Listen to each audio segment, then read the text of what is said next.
And now, preview time. So let's take a look at what's coming your way. At Ashley, it's not just Black Friday. It's the Ashley, there's no way my husband's snoring is going to keep me awake now Black Friday event. But don't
And now for a taste of things to come.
What is going on, everybody, and welcome to this very special presentation here across the Simply Reliable Studios brand of channels.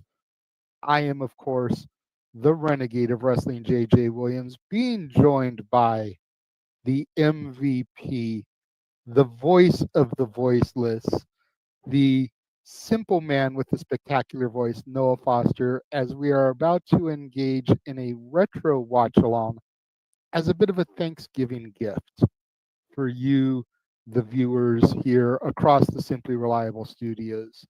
Happy Thanksgiving. We hope you guys have enjoyed your dinners at this point, as with with everything going to plan, and of course, stuff happens sometimes. But with everything going to plan, then this video is reaching you at 5 o'clock Pacific, 8 o'clock Eastern, Thanksgiving Day, much like an average pay-per-view would air on a Saturday or Sunday. Trying to get it as close to the air time as it originally would have been on. So hopefully you guys have enjoyed your meals. You've enjoyed your time with your families. Nobody got murdered at the dinner table except for the glorious bird that was served to feed everybody. Noah, how are we doing this afternoon, this evening? I'm doing extremely well. And again, to everybody that is engaging in this, whether you're a TNA Wrestling fan or whether you're an innocent YouTuber search participant, happy Thanksgiving to you and your families if you do indeed celebrate it. Grateful for your viewership. And I'm doing very well. I mean, TNA always, again, has been one of my foundations as a lifelong fan of professional wrestling. Damn it. And shout out to me, W family on social media platforms. And of course, I'm looking very forward anytime I could pick the brains of you and Jeff and do watch-alongs back in time. And Turning Point 2004 was in the very genesis, and how fitting that Genesis is coming back in 2025 of TNA that has been the alternative in the business since 2002. I was literally most recently watching some NWA TNA stuff that TNA uploaded on YouTube, including a 2-hour Free Falls match. And of course, today we'll also incorporate that time-honored tradition that developed around Thanksgiving for this company of the Turkey Bowl. Knowing that there will be a match, of course, this time, once again, this year, where someone will be forced to wear that dreaded turkey suit or be fired. Yeah, I mean, to your point, this was only the second ever 3-hour pay-per-view in TNA history. They had just made the transition the month prior, November 2004, with the very first Victory Road. Prior to that, it was 2-hour weekly pay-per-views. And, I know I've mentioned it before across the multiverse of media, the Simply Reliable Studios, whatever we want to call it. But I came into TNA at their first anniversary. I remember vividly, they actually offered the 1-year anniversary pay-per-view for 1 penny. I remember that story. And me and my dad were like, dude, a pay-per-view for a penny? What the hell? Let's give this wrestling company a try and see what happens. Watched it. We enjoyed it. We ordered the very next week at the full $9.99, 2 pay-per-views for $10. You can't beat that. People thought TNA was crazy for doing weekly pay-per-views, but if you really break it down, you got 8 hours of content for what a WWF pay-per-view was costing. Yeah, and of course, that was back at the time, again, at the turn of WWF becoming WWE, public traded company, and of course, going into the PG era or the reality era. And of course, also, this was about the time when I was really looking at TNA, ROH, and WWE, other forms of wrestling. And Turning Point has been one of those standards of TNA, Impact, whatever you want to call it, pretty much its entire existence. The fact we're looking back at this very first one, the 2004 edition, the very beginning of the Turning Point name. Every year you look at TNA Impact Wrestling history, it's kind of been a marquee to the company's namesake, except for 1 year.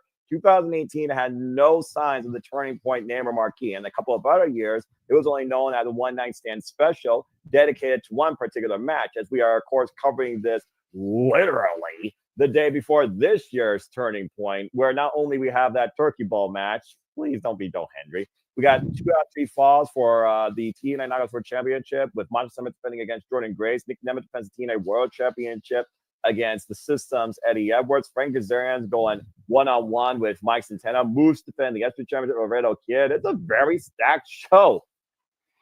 You want to talk about stacked, man. This card was stacked as well, especially for its time. Like, we've got some heavy hitters on this show. And unfortunately, there's only graphics that exist for 3 of these matches. But I figured we'll go ahead and we'll show those real quick. X Division title is going to be on the line as the champion, the Canadian Destroyer, Petey Williams, defends the title against Chris Sabin, the man who's looking for his 3rd X Division championship at this point. Petey Williams in his first run as the title holder. Yeah. I always used to call Petey my Canadian brother from another mother. The reason that we have the move, the Canadian Destroyer, and I say the title because we talk about, of course, not only Turning Point being a long-term keepsake of TNA, the X Division and the X Division Championship has always been the key namesake, the definitive identity, only presented, preserved, elevated in TNA Wrestling as you incorporate the original X Division Championship in your frame, which is why I went with the, considering that title has gone through at least 6 different evolutions, and now it's being held by, again, a title defined by no limits, the former TNA World Heavyweight Champion, Moose, after beating his people Mike Bailey. Yeah, I don't care how many times the title gets reinvented. That championship over my shoulder, that championship on Petey Williams' shoulder, that championship that adorned the waist of the phenomenal AJ Styles, Chris Sabin, Low Key, Amazing Red, Sonny Siaki, Six Pack, Frankie the Future Kazarian, and so many others is the championship for me. It will always be the X Division Championship. But in addition to this match, you kind of alluded to it earlier, we've got a 6-man tag match with the Kings of Wrestling, Jeff Jarrett and the Outsiders, Kevin Nash and Scott Hall, taking on the phenomenal AJ Styles, the charismatic Enigma Jeff Hardy, and yes, your eyes do not deceive you. That is the one, the only, the Macho Man. Oh yeah, Randy Savage. Randy Savage in what would end up being his last wrestling match ever. Wow. I knew he only had literally like a couple of matches, and I did not know this was his literal last match ever. That's crazy to think about. Yeah. And then our main event. Oh Lord, again, here we go. Yes, 6 sides of steel. Triple X and America's Most Wanted. If nobody knows anything else from this show, but you heard the name TNA, you know this company, this year, this show for 2 things: Don West Call and a man walking 6 sides of steel. That's the man right there. Yeah, primetime Elix Skipper and the fallen angel Christopher Daniels, of course, Low Key, the 3rd member of Triple X.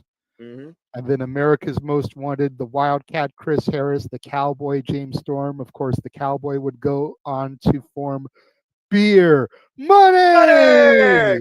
Bobby Roode. Robert Roode, yep, absolutely. This, you want to talk about feuds that defined wrestling and wrestling eras. Yep.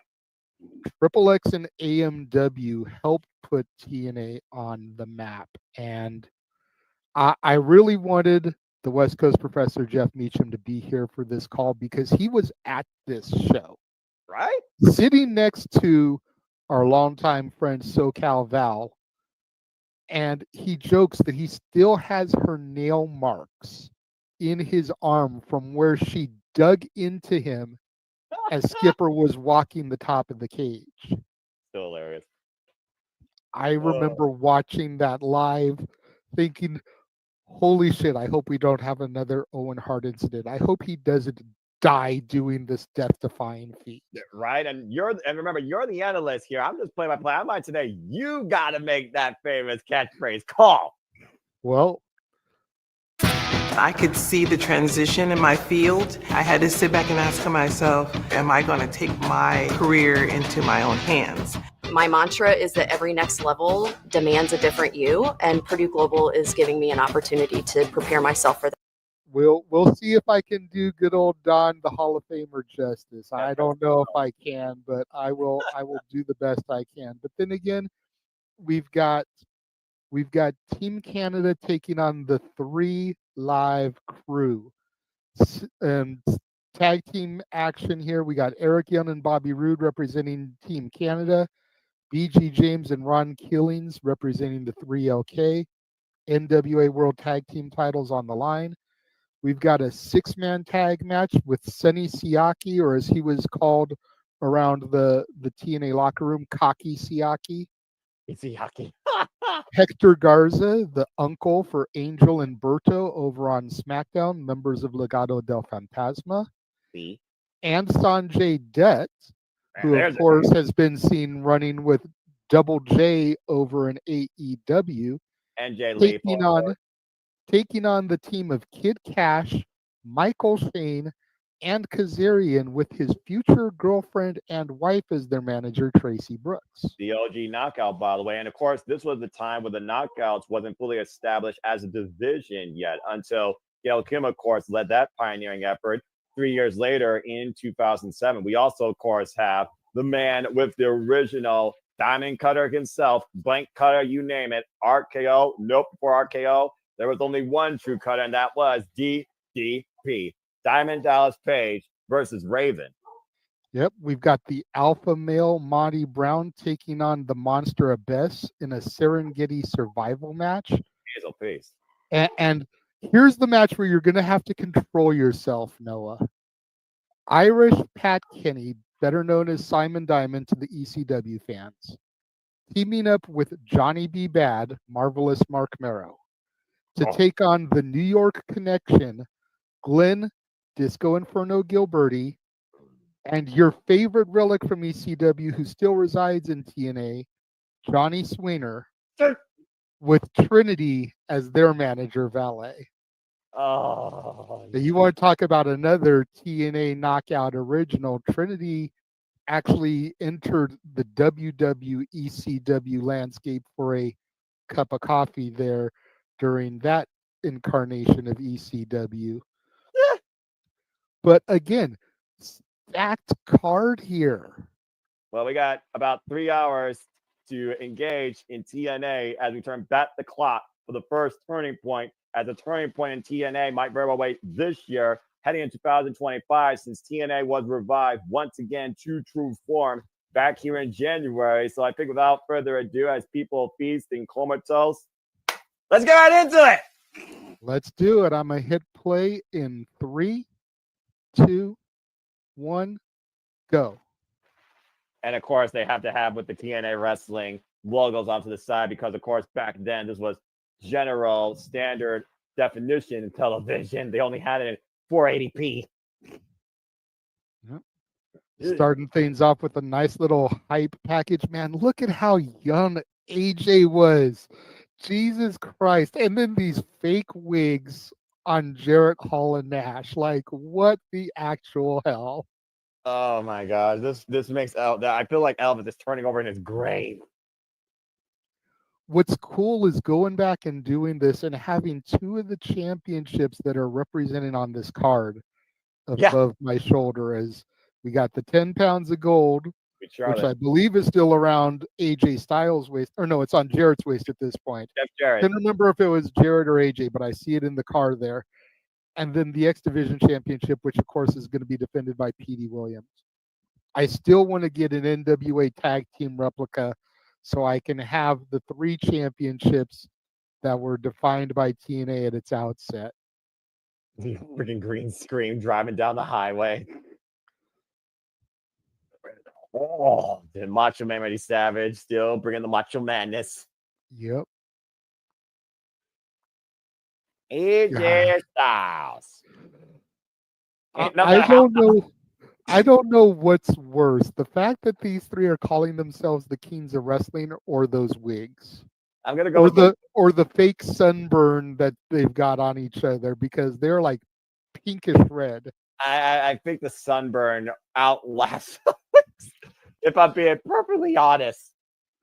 It's like we talk about the spray on tan. I know they didn't have spray on sunburn, but Jesus Christ, these guys are pinker than a rare steak. About to say, and I eat my steak medium well.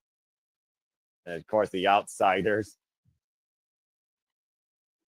You guys are the danger zone. Again, man, it's a trip to go back and see Macho Man Randy Savage because he only made 2 appearances in TNA. He debuted at the end of Victory Road, and he had this match. Of course, AJ Styles is synonymous. Yeah, and of course, AJ Styles is synonymous with TNA. Literally, he said SmackDown 2016 was the house AJ Styles built, but AJ Styles, to me, is still, to this day, Mr. TNA, and always I will was be. going to say he was deemed the inaugural Mr. TNA. So how could he not be the face of TNA? I mean, honestly, and this is no disrespect to anybody who's carried the banner of the company in the last 22 years. But when I think of TNA, I think of pretty much this roster of people: Jeff Jarrett, AJ Styles, Monty Brown, Abyss, etc., etc., etc., Petey AMW. Williams, Eric Young, Bobby Roode, America's Most Wanted, Tracy Brooks, the original OG before the knockouts truly were a thing. And of course, the immortal voice of professional wrestling, not known under the letters WWE, Mike Tenay and Don West. And of course, that packed arena as Turning Point officially is underway, and Mike Tenay is bringing us in. I miss that arena so damn much. Yep, the original Impact Zone at Universal Studios Orlando. But I wouldn't give to see that for one night only, in true form with the green laser lights again. Right? You don't get that type of fun stuff anymore. You don't.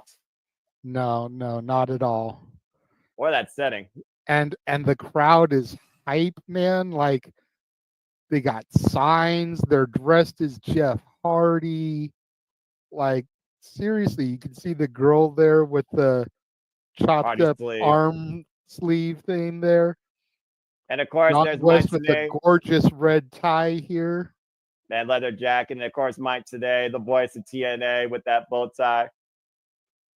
The dynamic immortal duo, of course, hyping up tonight's card. And again, you and I, JJ, we hyped it up. And again, we are sold out here in the Impact Zone of Universal Studios Florida for a packed night of action, total nonstop action. TNA Wrestling is on the air as we bring you coverage with this retro watch along for Turning Point 2004. And again, we saw in that video package the phenomenal AJ Styles. Jeff Jarrett will be in action. We know we got 6 sides of steel, triple X. We, of course, talking about America's Most Wanted and Christopher Daniels. And of course, this massive 6-man tag, AJ Styles, Jeff Jarrett, Macho Man, taking on Kevin Nash, Scott Hall, and Jeff Jarrett, the Kings of Pro Wrestling and the NWA World's Champion. And let's not forget, as we alluded to earlier, the belt that truly defined TNA professional wrestling, the X Division Championship on the line, Petey Williams and Chris Sabin. So let's go ahead and go outside, because it looks like a limousine is pulling up to the building. Stretch white limousine. Now, who could that be?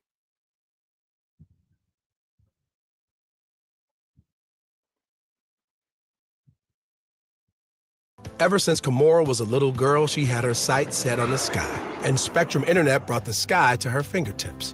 As Kimura grew, her dreams grew with her, evolving and elevating with unlimited connectivity made possible by Spectrum Internet. Switch to Spectrum.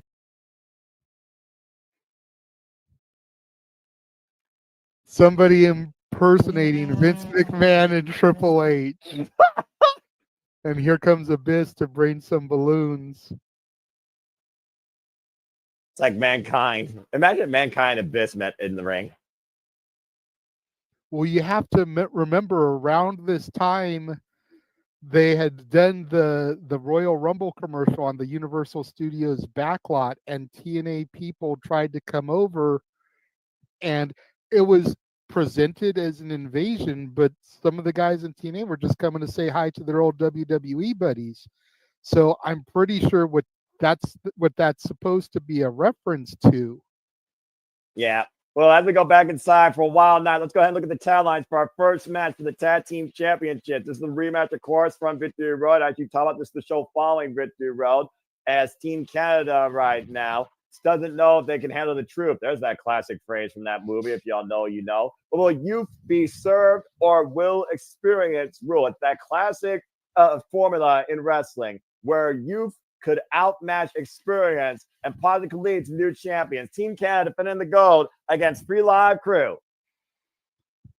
Back when R-Truth, Ron the Truth Killings, was still a serious competitor. And yes, you can argue me that Relive Crew was a comedy gimmick, but this man was winning legitimate championships. 2-time NWA champion, multi-time NWA tag team champion as part of 3LK. Even had a reign with Pac-Man Jones. This R-Truth was still presented in such a way that you could believe that he would whoop your ass on any given day. And of course, Free Live Crew, my bad, are actually coming in as the champions, defending the GOAT against Team Canada, Eric Young and Bobby Roode.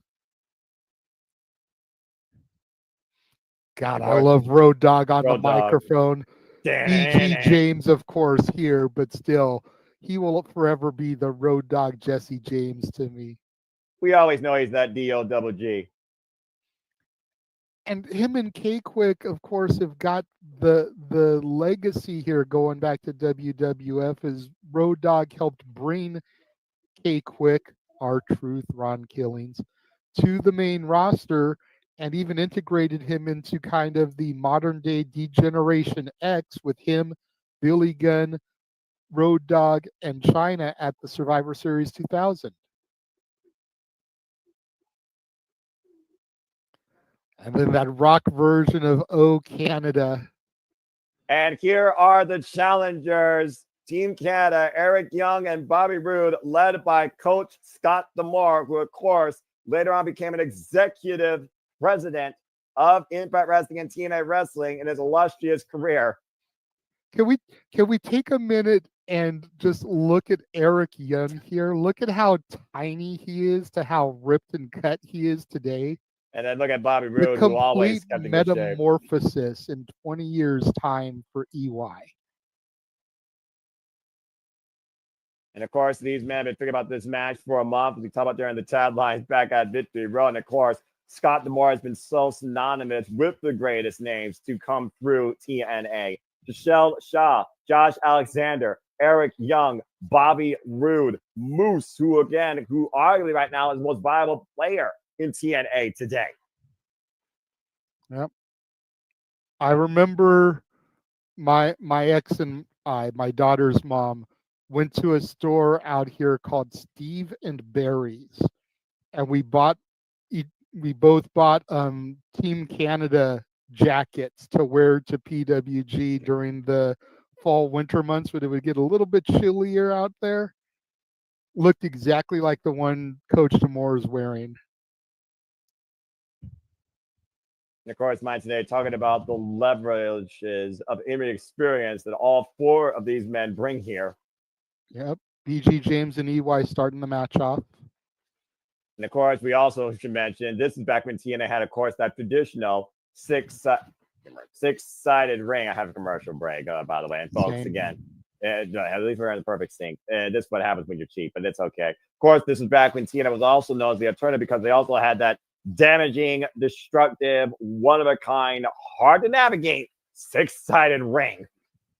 Yeah, I mean, there's a lot of people on the roster that enjoyed the six sides, and there's a lot of the more experienced veterans that hated it.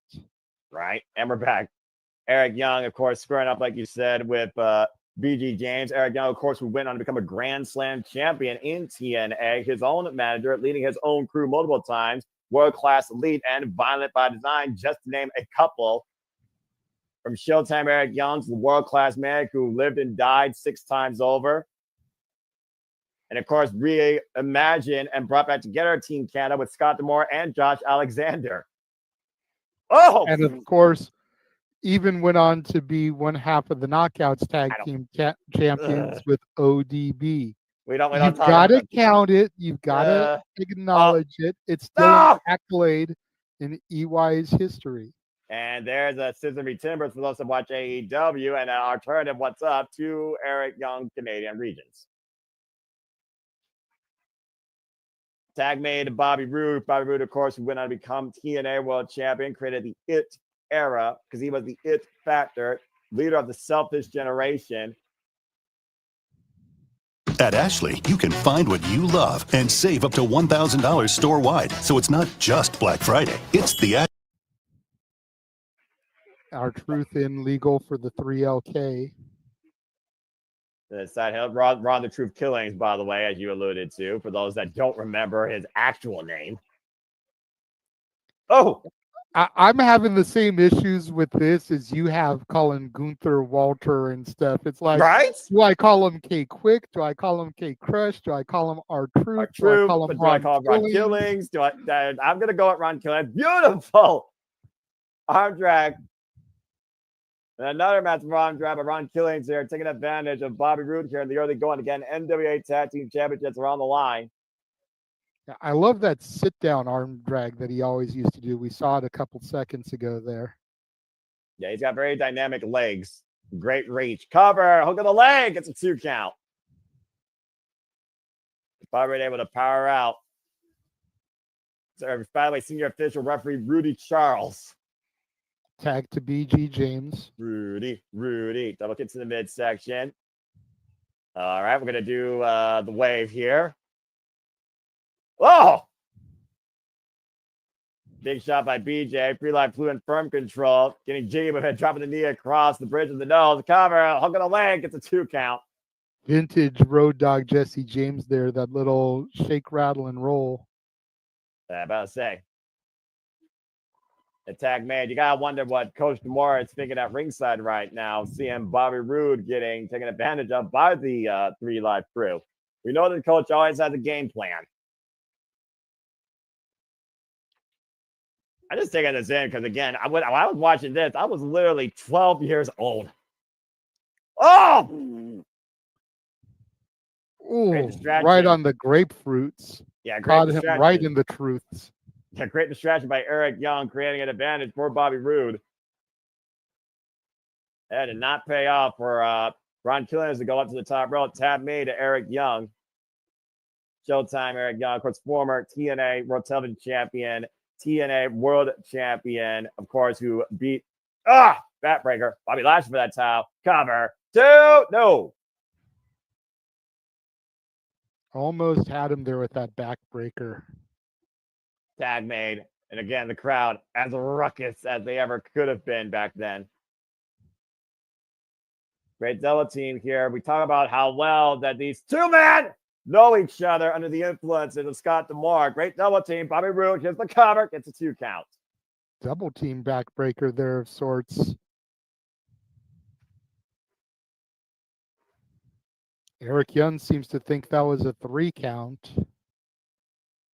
USA chants raining out here from Universal Studios as Ron Killings tees off against Bobby Roode. There's the Irish whip reversal. Knee to the midsection. And right now, the champion is trying to get momentum back here. Again, champions here are the 3 Live crew. Challengers are Team Canada. They see Bobby Roode. Beautiful. Back drop suplex cover. 2. Just a 2 count again. So close. BG almost got in there for the save, but realized he didn't need it, so he backed off there. Well, again, champion's advantage, of course. Tyler can only use his hands via pinfall or submission inside the ring. And quick tags here are being made. And I see Eric Young putting the boots right now to Ron Killings. Ron Killings, though, skinning the cat while Eric Young's showing the pride of Canada. My come on guard with a missile drop kick. Huge drop kick by Truth there. Desperately needed that to get a little bit of separation from EY. It still looks like Eric Young's closer to his tap partner to make the tag. Tap made to Bobby Roode. Step up, and you see Bobby Roode neutralizing BJ James for now. Ron Killings still isolated with Team Canada. There's a scoop slam. And double team looks like being played here. Looks like Bobby looking to give Ron Killings a receipt. Meanwhile, they're trying to basically intimidate that move that the 3 Live crew did. There's a tag made to BJ. BG, excuse me. Truth able to use the splits to avoid the onslaught there, get that hot tag. Yeah, now effective BG legs. James in with the fists and feet of fire here. Irish whip reversal. Irish whip. BG front of the corner. Bobby Roode set up and over. Lands on the apron, though. That big right, though, drives Bobby Roode down to the floor. And right now, BG isolated with Eric Young. Tucking in, jiving with the jabs. Oh! Big right there. Bobby Roode. Oh, got caught midair. Shot to the midsection. Here we go. Cover by BG to retain. Eric Young saves the matchup at 2. Last possible second. Great timing there by EY, making the save for his partner. Well, again, critical moments here in this match. Split-second decision from almost having new NWA Tag Team Champions. Eric Young goes up and over, though. Lands on the apron. They're approaching the timeout. This guy, by the way, at one point also just wore the turkey costume. Oh, man! Timeout edition of TNA. Of course, the Turkey Bowl that, of course, we'll cover here at Turning Point this year in 2024 with a field of 6 where the loser has to wear the turkey suit or they will risk being fired. This year's match includes Joe Hendry, Eric Young, Doc got Hammerstone, Spinebuster, cover. Here's 2. Bobby Roode gets a 2 count on BG. PCO, John Schuyler, and Ryan Myers. Happy birthday, Marty.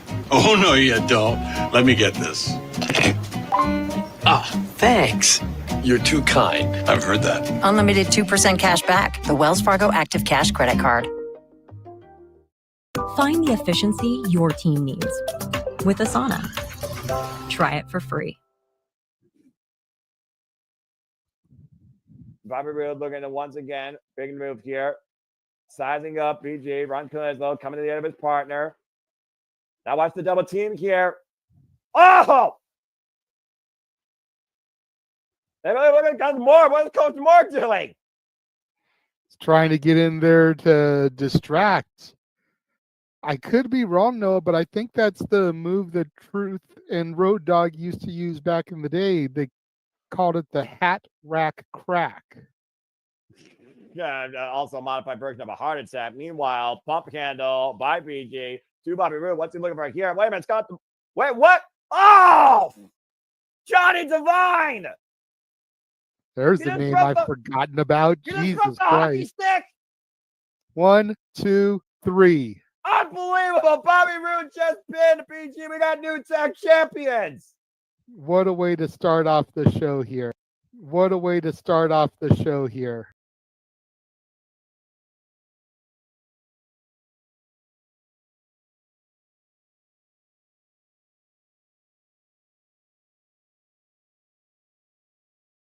For Team Canada, eh? Yeah, all 4 men. It was definitely a team effort tonight. Courtesy of the coach, Team Canada now rule as TNA, the new NWA World Tag Team Champions. And of course, the Canadian Destroyer, Petey Williams, still currently holding the X Division Championship. We'll see if he can retain it later on in the night. Keep a whole bunch of gold here in the Team Canada. We go backstage. The franchise Shane Douglas with the American Dream. That's the road, baby. God rest that man's soul. It's a television. And speaking of television, we'll be broadcasting this Saturday our coverage of Survivor Series War Games, baby. I do miss that, man. Oh, man. Don't we all? Boogie.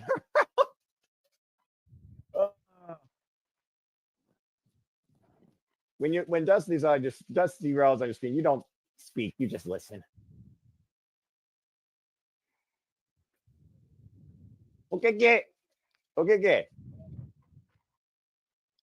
Cookie Gate.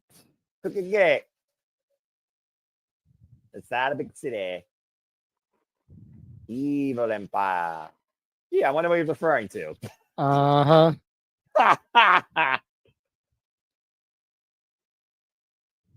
And wants me to come at commercial. And of course, we talk about, the Rhodes. Cody Rhodes, of course, still the WWE champion, looking to pick a fight with Kevin Owens, who will decide when that happens. And Cody Rhodes' brother, Dustin Rhodes, current Ring of Honor World Tag Team champions, we approach final battle. The Righteous have taken possession of that coveted cowbell bull rope that literally right now is being held by Dutt the Righteous. Dutt, who was also trained by Dustin Rhodes, baby. As Dutt said that, Dustin, you were never good enough for this, making it even more personal for what has to be a match coming soon for the Ring of Honor World Tag Team Championships. And I'm going to hit next now that I can. Ah, damn it, another commercial. 4, 3, 2, 1. Give me the next button. Okay, I'm back. Are you back? Not yet. I've got 4, 3, 2, 1, and now I'm back. Okay, now let's listen to Dusty. And Dusty's done. Black screen. Damn it. Oh, man, I hate YouTube for that. Oh, look at Taking this. a look at Kid Kash insulting some of the legends that have come through to TNA. Saw Hot Rod, Rowdy Roddy Piper, Jimmy Snuka.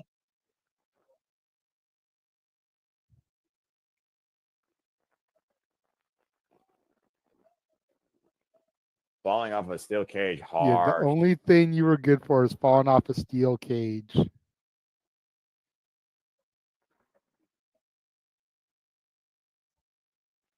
Oh, come on. The disrespect. I love how Piper's just standing there, like watching them beat the hell out of Snuka, because we know that history. I mean, how does anybody forget about, oh, the coconut? I've got the lovely bunch of coconuts. Dee-dee-dee-dee. Oh, man. The past of Jimmy Snuka haunting him in TNA. The coconut beat is undoing once again.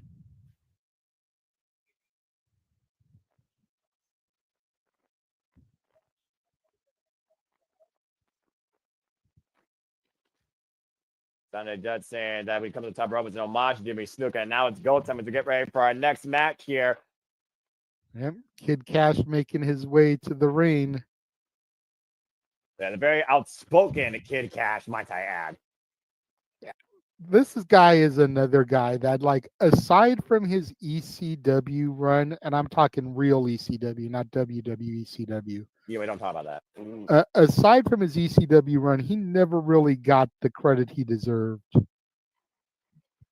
Speaking of not getting the credit he deserved, here comes the coolest, the best, Frankie, the future Kazarian, alongside Michael Shane. And for those of y'all that don't know, Michael Shane is the nephew of the Heartbreak Kid, Shawn Michaels. And of course, Frank Kazarian is a notorious 6-time X-Division champion who's never won the big one, but now won the Clay Shot Gauntlet this year and has a guarantee shot up to 1 year to challenge for the TNA World Championship. And of course, we'll be covering Turning Point 2024 here tomorrow, where the Frank Kazarian will take on the realist Mike Santana, who also has his eyes on the TNA World Championship and looks to shut Frank Kazarian up. And stay tuned, folks. We'll be doing City Predicting here at the Survival Studios tomorrow, 3 p.m. Eastern Standard Time, ahead of our coverage of Turning Point from WrestleCade weekend.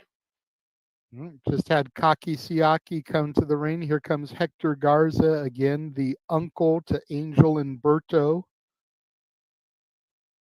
And now the captain of this team, if you will, Sonjay Dutt. He's been a heavy influence in many a man's career over his career, including that limited to your point, Double J, Jeff Jarrett, and of course, the franchise of Ring of Honor, Jay Leaf, and of course, Ring of Honor. They are coming up to their final battle that will take place in the spiritual home of Ring of Honor, the Hammerstein Ballroom, of course, that we will cover in December. But right now, this is about Sonjay Dutt looking to literally shut Kid Kash and crew up and respecting the great legends that have paved the way for these young men of TNA today. I really liked Héctor Garza, man. The only time I really ever saw him was here in TNA Wrestling. But I thought he was so good. I wish he had gotten a better shot in WWE or some other major company. Oh! And you see the referee at Monty again. No fist in the face right now. Nice takedown there. Some of that catch-as-catch-can wrestling here between Kid Kash and Sonjay Dutt, showing that Kid Kash is more than just a member of the Tribe of Extreme. He actually can go and wrestle. And again, great man exchange here. Both men looking for the cover with the lateral press. And Sonjay stopping Kid Kash, dumps underneath the enziguri, picks the ankle. Kid Kash grabbing the head, snapmare. Sonjay rolls free, lands on his feet, ducks underneath the clothesline. Oh, and runs with the enziguri and rots Kid Kash. Beautiful drop kick follow-up. This is honestly giving me RVD Jerry Lynn vibes in the early going. Yeah, right? Seriously. And I think I see more Jerry Lynn, though, in Kid Kash. And, of course, RVD, I see more in Sonjay from his offense. Looking for the O'Connor roll, up the ropes. Sonjay grabs the ropes, though. Kid Kash, though, trying to take advantage. Cartwheel, sunset.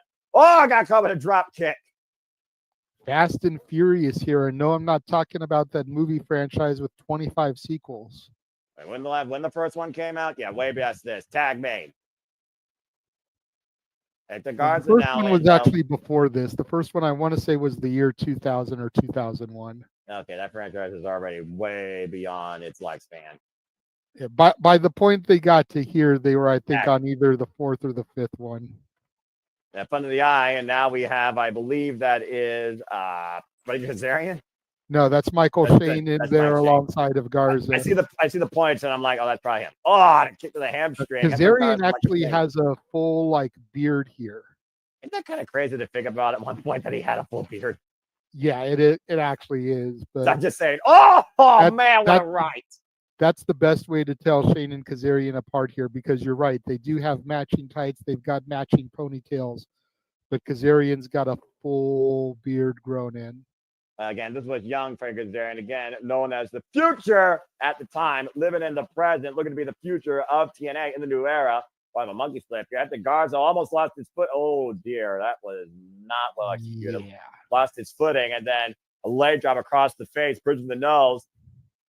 Now Shane right now, on the attack, and again, you gotta be aware of Tracy on the outside. There's Frankie Kazarian coming in for a little double team action.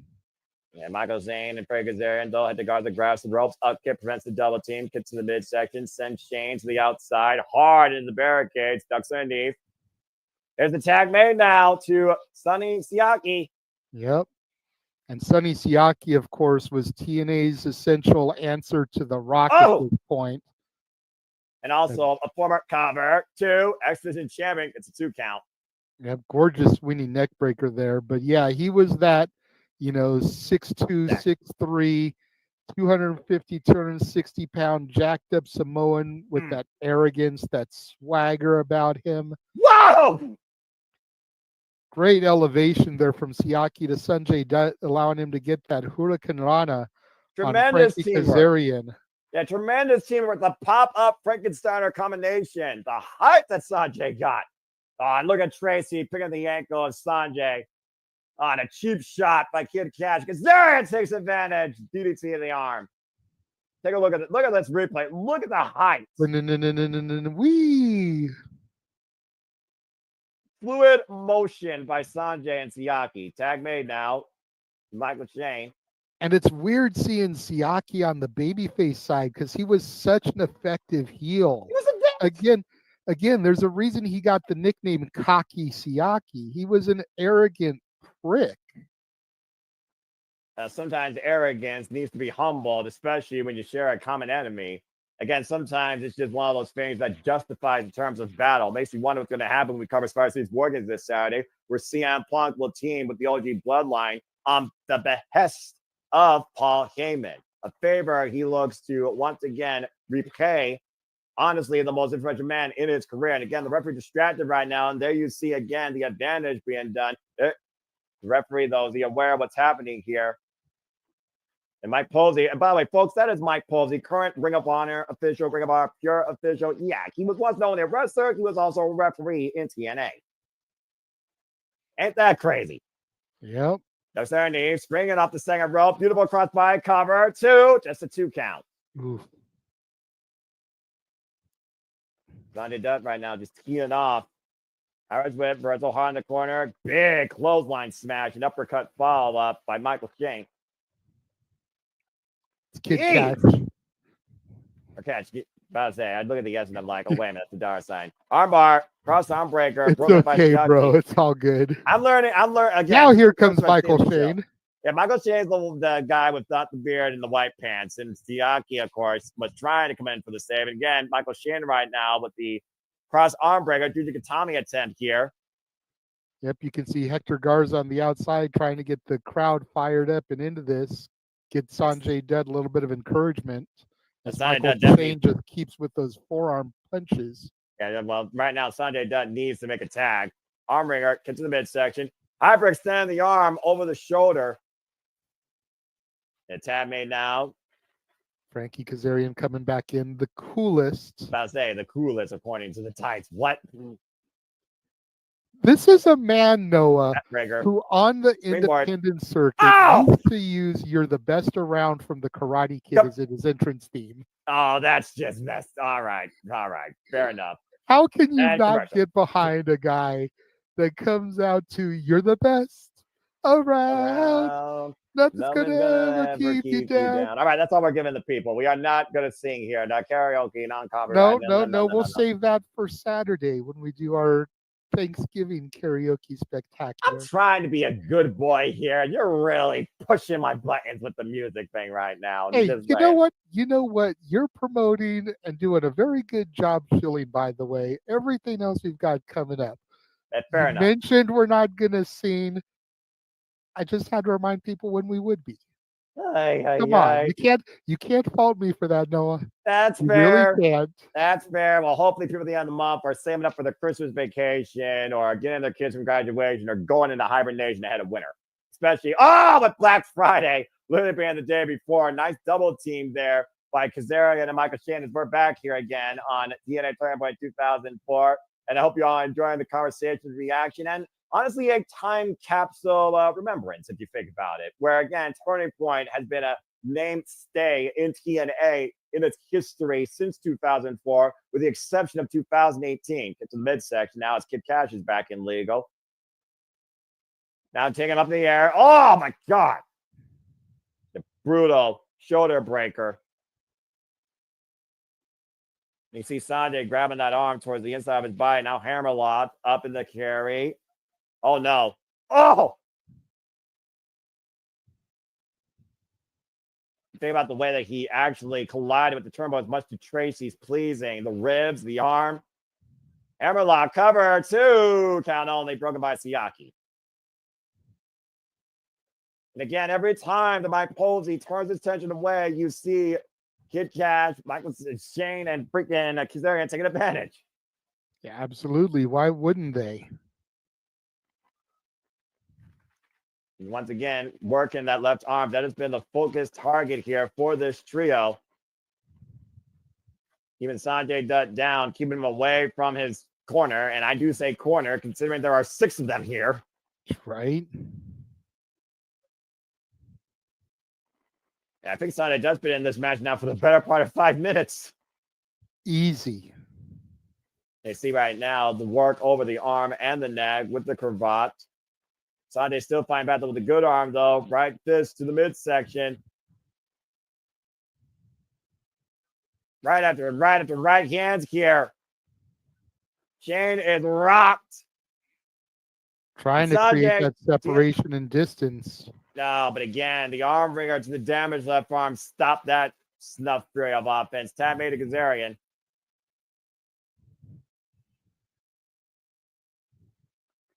Oh! Shane cutting off all that momentum for Sonjay right now. It's Kazarian with the wrist lock. Good manipulation in play here. Again, hyperextending those digits, sweeping the leg out from Sonjay. And double wrist lock being applied here by Kazarian. And of course, Sonjay is coming off an arm injury, as people may or may not know at this time. Sonjay, again, has been really putting in the work, again, not only in the name of those legends that were mocked by this team. Beautiful Escalera, take over T. Harris. Sonjay with a critical moment here to make the tag. He's trying to crawl inch by inch to his corner there. Garza and Siaki with their arms out, begging for the tag. At this point, it's imperative. It is an absolute must that Sonjay Dutt needs to make the tag to Siaki or Héctor. Tag to Garza. There it is. And Garza and Kazarian right now taking down Shane, taking down Kazarian, taking down Kash. Kazarian, by the way, still the legal man of the opposite side. And Garza just teeing off with these clotheslines. Beautiful scoop slam. Or power slam, excuse me. Up to the top rope. Gorgeous moonsault delivered by Garza. This one. Both Here's members two. of the opposition with the save here. Yeah, I was about to say picture perfect moonsault. If it wasn't for Shane and Kash, I think very well Garza could have the win there. Siaki taking both Shane and Kash up and over the floor. And wait a minute, Sonjay. Whoa! Siaki again just catapulting Siaki up and over to the outside. What the hell is Tracy doing? Up the top rope. Oh, and she just literally face full of stuff into her future husband. Yeah, she literally sounded the wrong guy. That don't sound right for her. Could it be the tornado from Garza? Gets all of it to cover a Kazarian. Gets the win. Baby faces pick it up here. Yeah, that critical miscommunication, JJ. Good call by Tracy. Literally sitting on Kazarian cost the team. And this is what some of the X Division has to offer, folks. When you think about it, we got some great X Division action here. Great double team offense by Siaki, launching Sonjay almost up into the lights. Yeah, 4 of these 6 men, actually, I think all of them except for Garza were actually X Division champion at one point. And we are on fire. I'm not positive right about Sonjay. No, I'm about to say Sonjay. But I know Garza wasn't, but I know everybody on the heel side, Kash, Shane, and Kaz were, and I know that Siaki was. I'm just not positive about Sonjay. To go backstage. This was awesome to see this guy back on Slammiversary 2 years ago. That was freaking awesome. Like you called it perfectly a few moments ago, Noah. A time capsule is what we're witnessing, and here comes the Macho Man. Oh yeah! Oh, the matches I wish I could see this man have right now with the current age of the wrestling business. I'm just saying. Okay, I'm going to give you a fantasy match, and I want to know who you really think would win here. Oh, how dare you? We're going to give you the Macho Man Randy Savage in his prime here. We're talking Intercontinental Champion Macho Man that we saw at WrestleMania 3 against Ricky the Dragon Steamboat. Against Will Ospreay. Nope. Oh, hell no.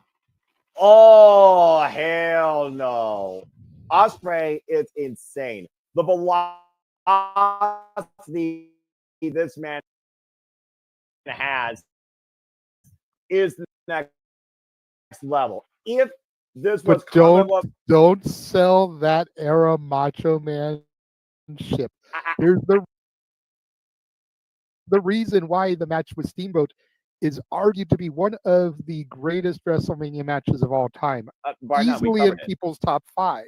Yeah, the bar none. You're right. We covered it. But I look at Kamala Kingpin, Will Ospreay being way too arrogant and Macho Man capitalizing on him. But the match that he and that Aerial Assassin could have, I think both men would break each other and be happy about it. And I know one person that's very happy backstage, the coach Scott Demore with our X Division champion, Petey Williams. God, I love Petey Williams, man.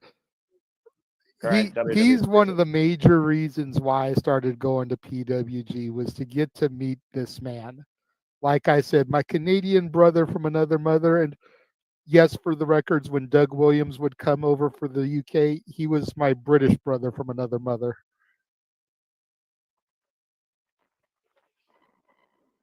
But yeah, a young 20 years younger Renegade used to have those very jackets that they're wearing. Dude, they were only $10 at Stephen Barry's, and they were top tier quality. Scott Demore saying he only backs winners, of course, investing in Petey Williams' career. X Division champion to be on the line later tonight against the most influential man in X Division history, the 10-time X Division champion, Chris Sabin. But coming up next, we're about to go to the extreme in a whole different form. Hardcore. There you see thousands of those beautifully sinful thumbtacks as the Monster Abyss is about to go one-on-one with Monty Brown in a Serengeti survival match. Yep. Man, here's another guy. The alpha male Monty Brown just did not get what he deserved. There is no reason. And the Renegade means no reason why this guy should not have dethroned Jeff Jarrett for the NWA World Heavyweight Championship. I feel like you can thank Abyss for that. Look back at this video package. To your point, Monty Brown took on Double J one-on-one, courtesy of TNA management at the time, making this match official as Jeff Jarrett hit the stroke after using the guitar, and Monty Brown was able to kick out. it seemed that everything was about to go Monty Brown's way. It was bound to be his night. This is freaking awesome. And of course, the Kings of Pro Wrestling had to come to Double J's aid to make sure that he stayed the NWA World Champion.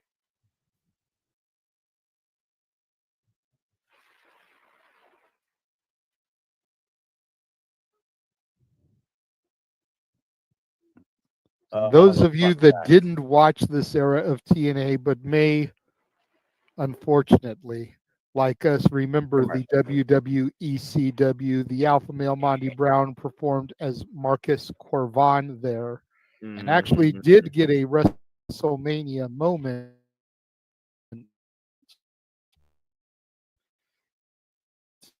Teaming with the New Breed Wrestling.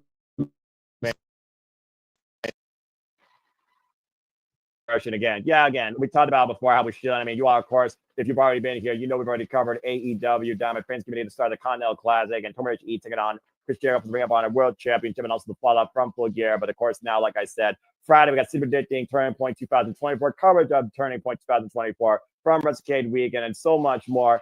Karaoke, Saturday Shenanigans, Survivor Series War Games. We, of course, also will have WrestleCade events galore coverage, including but not limited to Ladies Night and the WrestleCade Super Show. So, again, if you are enjoying the coverage that we do here for this TNA Retro Watch Along, you'll love the current stuff we have coming up here across the entire Simply Reliable Studios agenda for not only the rest of 2024, but for the longevity of 2025 and beyond. And speaking of longevity, the longevity of men who get tacked in their backs should not be considered long-term for standard men of DNA. But then again, the Monster Abyss and my Python are alpha humans when it comes to enduring pain. Yeah, Abyss, I mean, it's very easy to write Abyss off as just a Kane/Mankind wannabe character, but bar none. Abyss definitely was able to evolve and make himself stand apart. Oh boy.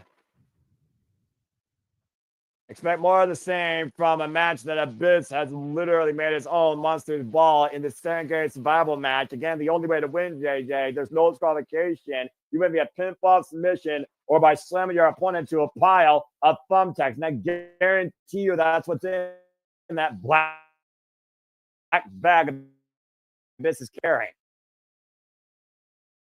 Oh, no doubt.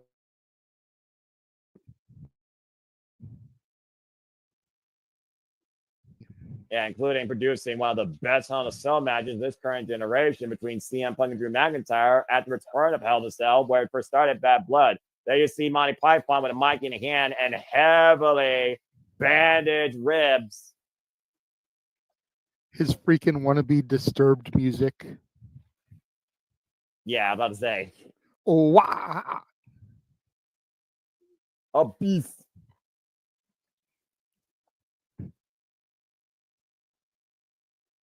Monty Brown, John Jackin like he usually does.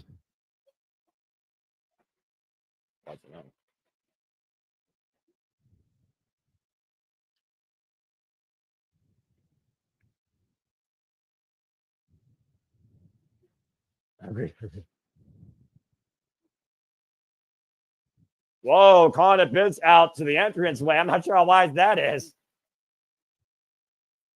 The Alpha Male Monty Brown wants a piece of Abyss before they even get inside the ring. The bell has rung officially for this match, though. And Monty Brown right now taking a fight to Abyss on the outside as he drives into the barricade. Again, Monty Brown, the aggressive in the area going. He's got to do this again because he has a prone target that compromised midsection. Yeah, those bruised ribs heavily taped, as you pointed out earlier. And again, man, Monty Brown was just a physical specimen. How this man did not become NWA champion, I will never know. Yeah, and we also have him to thank for the fact that we get to say pounds thanks to people he's influenced, like Willow Nightingale, whenever we see somebody pounce more to the ounce for a barricade. Right? Yeah, for those that are wondering why Willow Nightingale does the pounce, you can thank this man, Monty Brown. I'm sure we'll get to see it at some point in this matchup. And of course, with a Nightingale, we'll see her soon enough in action, possibly even punching her ticket to Wrestle Dynasty. As of course, we prepare for the beginning of the new year with a stat week of Japanese professional wrestling. Oh, hard Irish with face first goes Monty Brown to the ring post. Ooh. Jesus. And again, as I talked about earlier, you can win this match via pinfall submission or slamming your opponent in a pile of thumbtacks. And that could be anywhere. And right now, Abyss focusing on that ribs in the midsection, driving Monty Brown into the barricade and into the apron. Now peeling away the protective medical bandage around the waist of Monty Brown. I'm trying to expose that weakened area. Clubbing forearm shot right to the injured kidneys and ribs. And another one from Abyss. And see that ominous black bag, to your point, on one of those corners. And now Abyss bringing out the lumber. Here comes the table. Sick sadistic monster. The original monster of TNA. Again, what would have happened if Abyss met Mankind? The world will never know. What would have happened if Abyss met PCO? Oh, Jesus Christ. I mean, you can't kill what's not dead. What wins, the walking undead or the monster? Well, I mean, the monster you usually don't bet against, especially in this era of TNA, where PCO is still Digital Media Champion and International Heavyweight Champion, but his titles will not be on a turning point. His dignity will, though, as he'll be in the Turkey Bowl match. Okay. Just let that sink in for a moment. I just want that sink in. Abyss has the bag. Monty Brown, the back of the ring. A clubbing shot sends Abyss down onto his knees across the second rope as Monty Brown teeing off with these cross faces across the monster.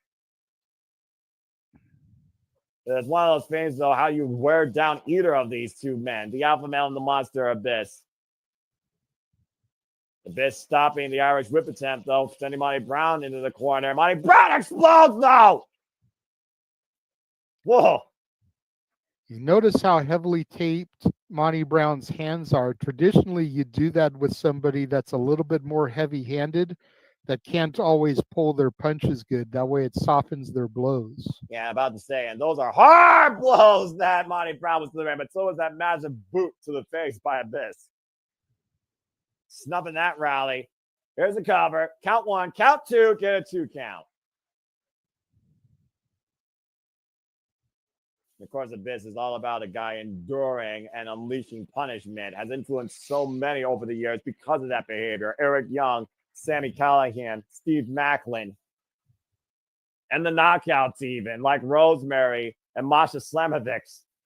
Watch this boot, man. Good grief. Abyss with a chair now. Steel chair in hand and right to the compromised ribs and over the back. Driving Monty down to the mat. That chair shot ringing out of Universal Studios.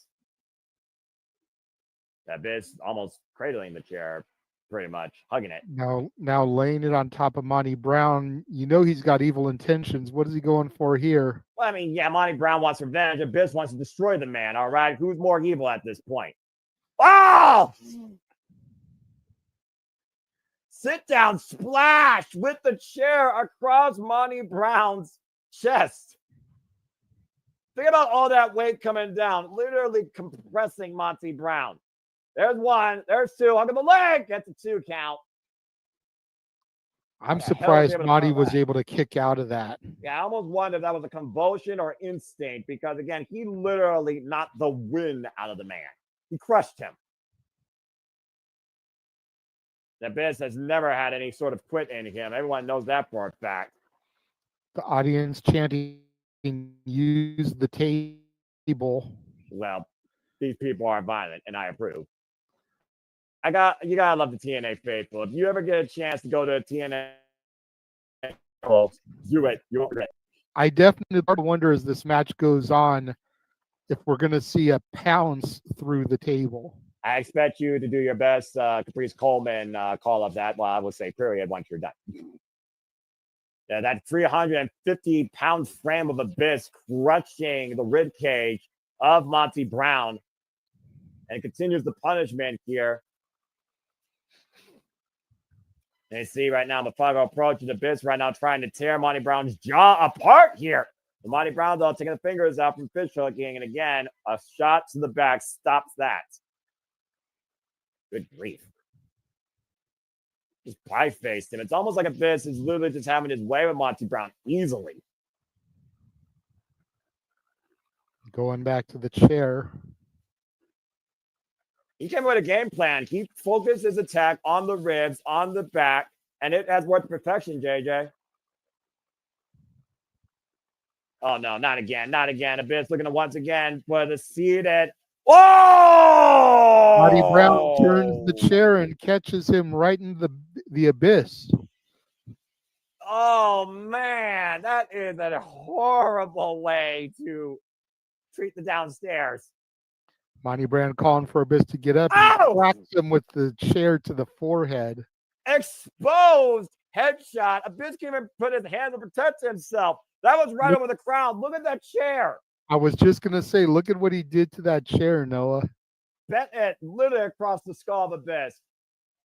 Oh, look at the strand of Monty Brown hoisting up Abyss in the shoulder. No freaking way. British Power Bulldog slam. style running power slam. Shades of Davey Boy chair. Smith. The incredible display of alpha male strength by Monty Brown. Here come on ribs nonetheless. And commercial. Damn it. As it always happens. Well, like you said, Monty Brown, you look at today's wrestling, and of course, we're going to cover deadline in December. We talk about, Mao's ruler of NXT since January. Only have 2 losses now to Tony D since they went to the CW in Chicago. It's one of those things where, what if Obafemi and Monty Brown met each other? Who would win in that situation? And we're back. The average weapon. Well, we have it, man! Black hole slam. And again, Abyss knocking the win out of Monty Brown, sending him down the mat. Count 1, count 2, and kick out at 2.5. Black hole slam usually equals victory for Abyss, JJ. It didn't equal victory here. No. And we're going to do a little commercial break. Are you still in sync with me, by the way, bro? I have action. Okay, good. That's all you got action. That's all I care about. Abyss with a chair in hand right now. Yep, setting it up in the corner there. But he's got some dark intentions with that chair. This now wedging that chair, to your point, in one of the 6 corners of the ring, in between the turnbuckles. Clubbing shot to the back of Monty Brown. Yep, I just saw that. We're good. Sets him up Irish whip, but Monty Brown able to reverse, throws Abyss head first into that steel chair. There it is. And think about the way that chair driven into the ring post. Abyss with double impact to the Chrome Dome. And meanwhile, a pounds sends Abyss to the outside. Period.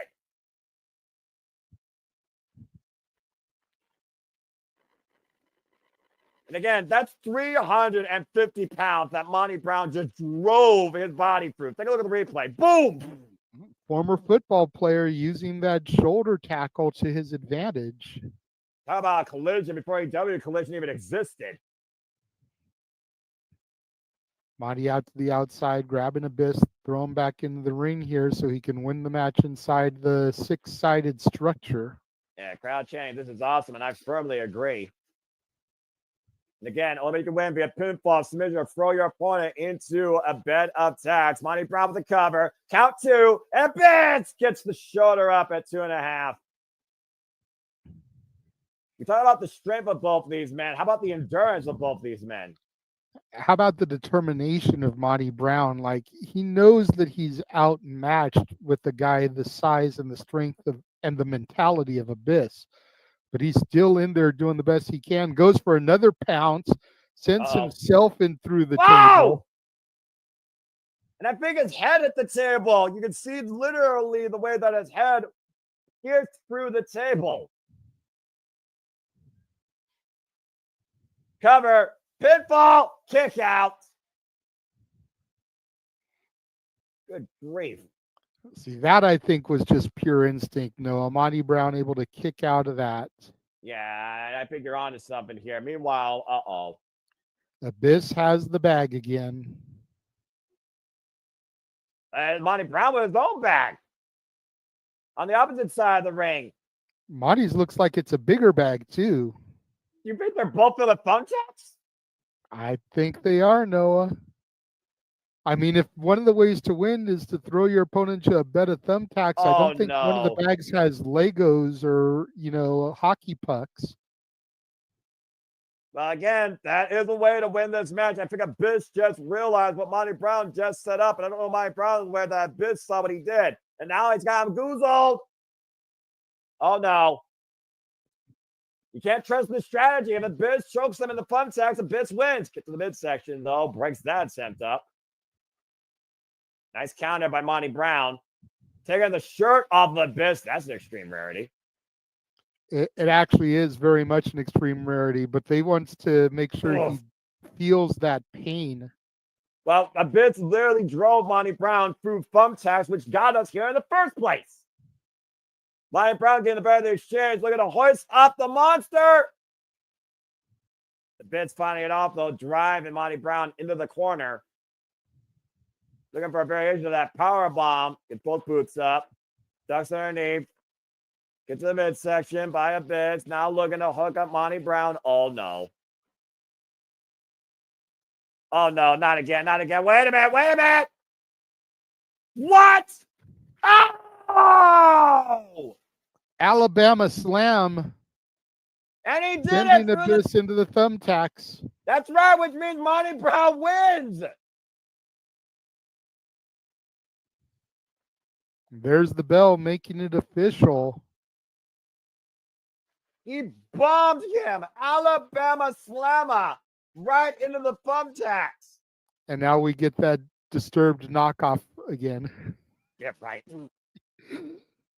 That is definitely one area where TNA was lacking back in these days, was the music, because almost everything was a knockoff of some popular song. Yeah, right. And look, you see right now, Abyss literally a victim of his own devices, of his own sins. You see those thumbtacks piercing the skin, the arms, the back. Monty Brown wins this Serengeti survival match. We go backstage to bet.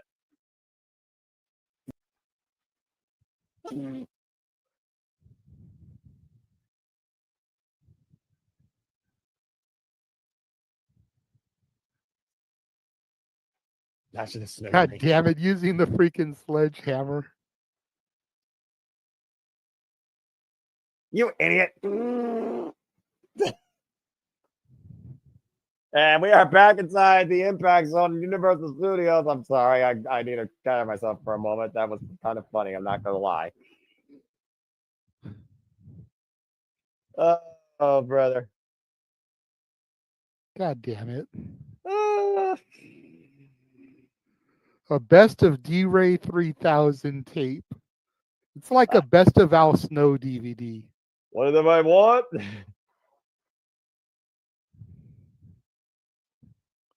I guess they're looking for something else, so. They're looking for the footage from when the TNA guys came to the Rumble set. That's what I'm telling you. I'm pretty sure that's what this whole angle is about. As we see the ring technicians sweeping up the thumbtacks here, getting the ring set for our next bout. Right. And it's going to be the match we need you to control yourself on, Noah. It's going to be Irish Pat Kenney, a.k.a. Simon Diamond, and Johnny B. Bad, Marvelous Mark Merrow, taking on the New York Connection, Glen, the Disco Inferno Gilbertti, and your favorite ECW relic, Johnny Swinger. Again, we still have so much more action to come in tonight. And of course, also we have DDP going one-on-one with Raven. We also have Petey Williams defending the X Division Championship against Chris Sabin. We, of course, have that six-man tag with the Kings of Pro Wrestling versus Macho Man, Randy Savage, Jeff Hardy, Andrew Styles, and of course our main event, 6 Sides of Steel with America's Most Wanted, Chris Harris and James Storm, taking on Triple X, Christopher Daniels, and Elix Skipper. The thing is, though, I look at the most important match right now. I'm waiting for this card, and that's Corpse Championship. Does Chris Sabin have an answer to P. Williams, Canadian Destroyer? It's a good question. Little side note, I used to have that TNA logo shirt the Ring Techs were wearing, the red, white, and blue American flag one. Really? I actually think I gave it to Jeff because I wasn't really into wrestling anymore. So, and he was doing all the stuff, all the wrestling within what became the multiverse of media. So I gave him my old TNA logo shirt.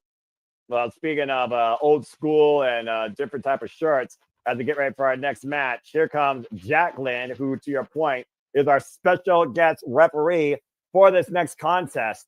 And let's not forget the history between her and Marvelous Mark Mero as well from their WWF days. Mero dropped Sable for Jacqueline. Yeah, how that worked Sable and out. Jackie were feuding for the reestablished WWF Women's Championship. I'm just listening to Jacqueline's theme right now. It sounds like literally the generic theme that the Pope Elijah Burke got. And she will be, again, the special guest referee for this tag contest. And here comes Glen Gilbertti and Johnny Swinger, the New York Connection. Oh, good grief. Glen Gilbertti on the left and Johnny Swinger on the right. The irony in this match is that in the original ECW, Simon Diamond, Pat Kenney, and Johnny Swinger were a tag team. And now here they stand on opposite ends of the ring against each other with different partners. We know how things change over time. And speaking of which, here comes Johnny B. Bad. Good God. The former WCW TV champion, might I add. It just doesn't have the same look when he doesn't have the curly Little Richard hair. I'm sorry, it just doesn't fit the vibe. Like, he's got the Bad Blaster in hand. And where's he gonna take it to? Got a bad frisbee as well. Oh my gosh. Remember when that was Rikishi's theme song? I'm a bad man. Yes. Doing bad things. Yes. Bad moves. Yes, I remember. I'd rather just focus on his Too Cool theme. But back when he did it for The Rock. Oh man, we're never gonna forget that, are we? I wonder who did it for Jay Cargill. Jay Cargill was planted on, of course, the hood of a car and will no longer be part of War Games. Again, folks, we come as far as War Games this Saturday. Stay tuned for that. It's not only will be OG Bloodline versus Bootleg Bloodline, it will be Team Liv Morgan versus Team, I guess you call it Rhea Ripley. Yeah, Rhea Ripley. That makes sense. Yeah, because Rhea and Liv are the prime thing. I still say there should be a traditional Survivor Series match, but that's just my opinion. And there's the Bad Blaster. Shot his confetti to the fans there. A little bit of a souvenir, I guess, for the show. I don't know. For those that hear a dog bark in the background, apologies. I don't know how to shut that little diva up. No worries. This match is literally like all the major Monday Night Wars companies in one, because you've got Simon Diamond and Swinger representing ECW. You've got Gilbertti and Johnny B. Bad representing WCW. And then you got Jacqueline, who was in WCW and WWF. And Johnny B. Bad again as well. WWF is Marvelous Mark Mero. And yeah, again, you got Jacqueline, who's the special guest referee amongst all this male's testosterone. Nice rolling shot there. During Johnny Swinger inside out. Oh, there's two names here that I'm going. I'm fine. Nice back body drop, overhead back body drop. There's two names here in this match, but I promise I will hold my decorum. I promise. Shout out to my fellow TNA correspondent, Attila. Looking for sportsmanship. Are you kidding me? Tag to Johnny B. Bad.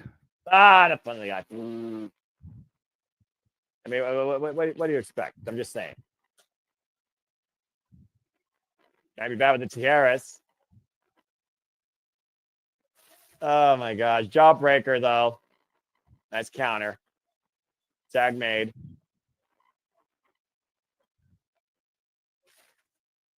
I will say that I may not know much about Johnny B. Bad, but I know that it's also been one of those fans with like a resurgence, with a return for him at the time. Again, we are talking about the genesis of TNA, where literally this company was only 2 years old at the time, if people want to believe that. Those deep arm drags from Johnny B. Bad. Yeah, driving in right now towards the ropes, and Jacqueline forcing the clean break. Oop, that deep arm drag was blocked. Drop kick! There's a deep arm drag. We're going to see, but we're proud of that. Of course, the Macho Man Randy Savage will be part of 6-man tag team action still to come later tonight. Tag made.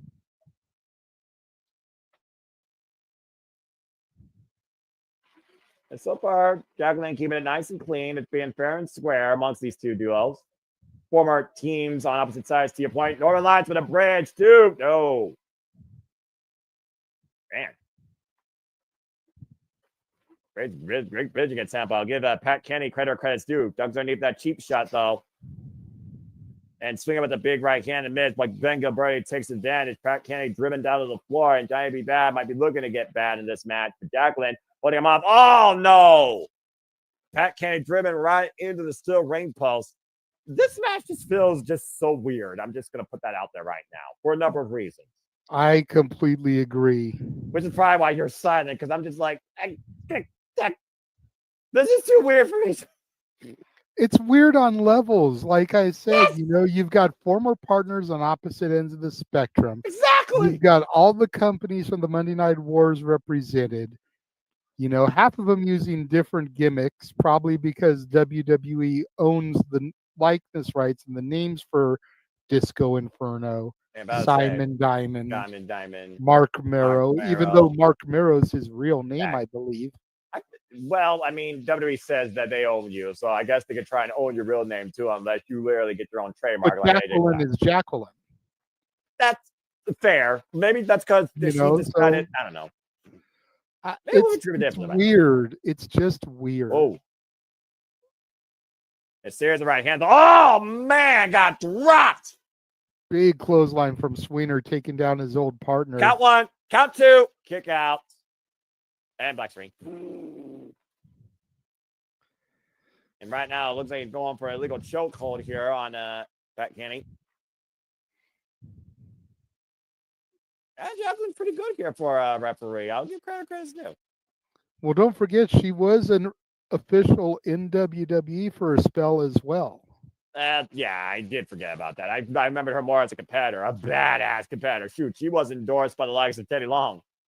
She was a competitor, but when we got that influx of WCW talent, she kind of got pushed to the backdrop. And in order to stay relevant and get television time, she made a transition to officiating. Right. That makes sense. Gotta be bad. Earlier in 2000, she defeated Chavo Guerrero. Chavo won that, did intergender. But look at the roll up here by Pat Kenney. Gets a 2 count. Miscommunication there by the NYC there nearly cost them. Loving shot. Nice short drop kick there by the former Disco Inferno. The tag made. In comes Johnny Siwinger, yeah. who by some miracle is still competing in TNA 20 years later. There's a cover. There's a pinfall here. Get the 2 count. I don't know what to think of that, being honest with you. My brain hurts. I mean, in all seriousness, Noah, and I know that the name Johnny Siwinger kind of gives you those hives and chills up your spine, but if PCO, Pierre Caro Ouellette, can still be wrestling and on top of his game and relevant in 2024, in all honesty, why can't Johnny Siwinger? when he's probably had 10 years less in the business than PCO. Well, I guess people like Johnny Swinger and R-Truth just know how to stay relevant. Tag made. Here comes Johnny B. Bad. Johnny B. Bad teeing off against Glen Gilbertti. Dude, I almost forgot who that was. Gets in the midsection by Johnny B. Bad. Off the ropes now. Rising knee there. And now taking another advantage. one to Swinger. Whoa! Man, sent Johnny Swinger flying. Almost straight through the goalposts there for a field goal. Meeting of the minds there. NYC right now meeting not at the line where New Jersey and New York meet. Irish reverse Irish whip. Johnny B. Bad's in the corner. Gets the boot up though. Catches Glen Gilbertti coming in. Axe handle over the head. Takes Glen down. Big double sledge. I'm not about that cheap sledgehammer from that guy backstage. Fireman's carry gets the midsection though by oh my god. Johnny Swinger. Inside Russian leg sweep. Oh man. Thrust kick there from Pat Kenney to his former partner. A stunner by Glen Gilbertti after pushing Jacqueline out of the way. You don't put your hands on the official. And she's making sure he knows about it. Pie face to Jacqueline. Oh, he did not just do that. Oh, yes, he did. Ladies and gentlemen, this is the moment where Glen Gilbertti fucked up. Huge scoop slam from Jacqueline taking down Gilbertti.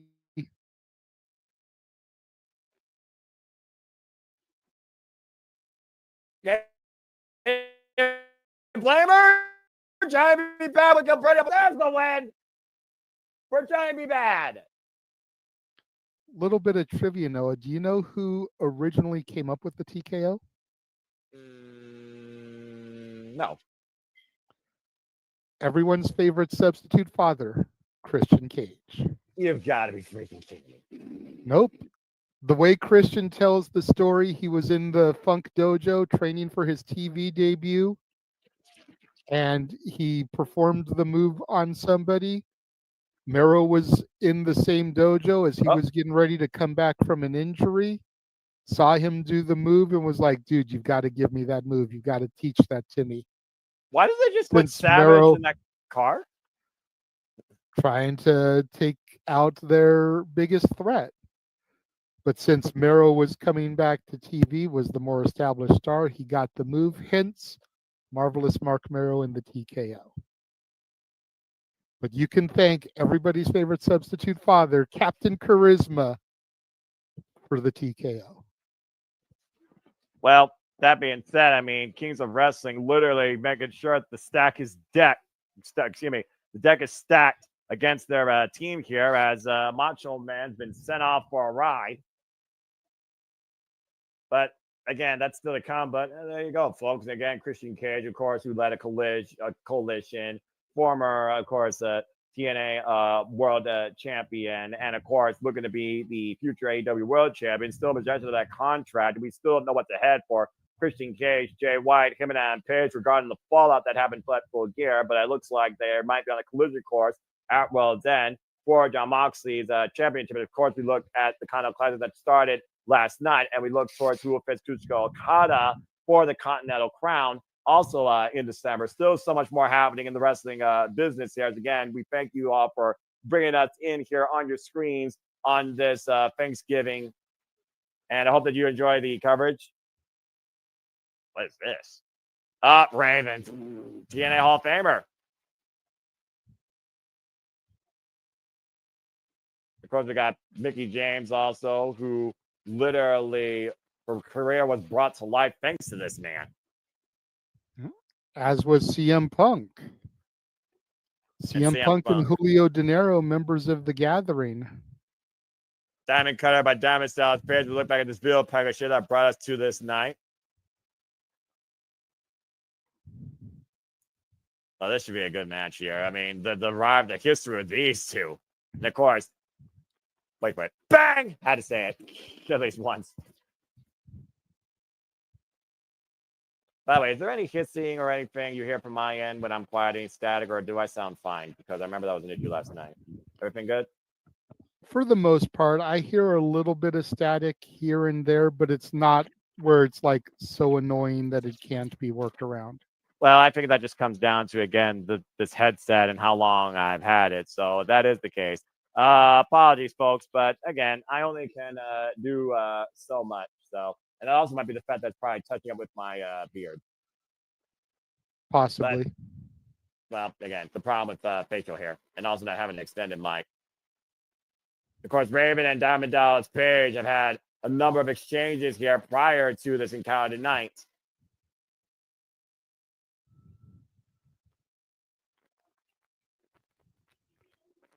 Most of them in WCW back in the day, I believe, over the United States Championship.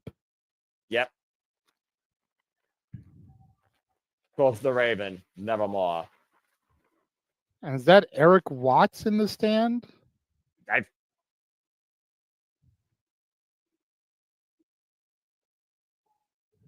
Well, it wouldn't surprise me. And also, I guess Dusty Rhodes is going to find out who's behind that kidnapping of Macho Man Randy Savage.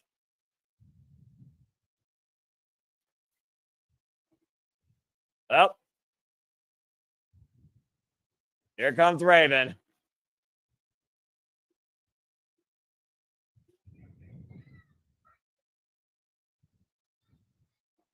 You know, we've watched wrestling for a long time. You've watched wrestling longer than me, JJ. And we talk about, you know, the history, the storytelling, the actual identity of this sport. It's defined by rivalries, grudges, you know, aggravations, envy. And there are so many factors that constantly breathe into that. And clearly, that breathes heavily here with these two men going one-on-one as we welcome in DDP. And yes, I do hear that is Nirvana, Smell Like Teen Spirit. I do hear that.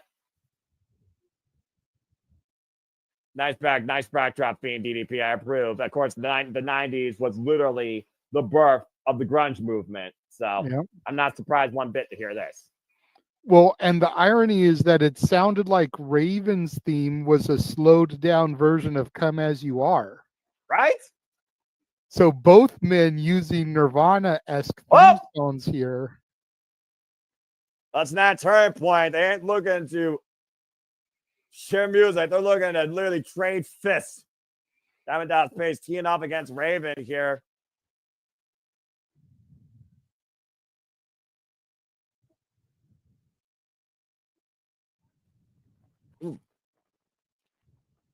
Of course, Eric Watts, apparently on commentary, has been at the center of this rivalry.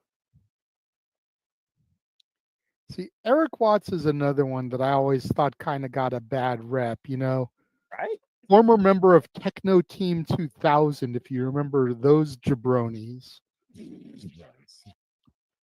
But, you know, I believe he's the son of Cowboy Bill Watts, or related to in some capacity, nephew, something like that.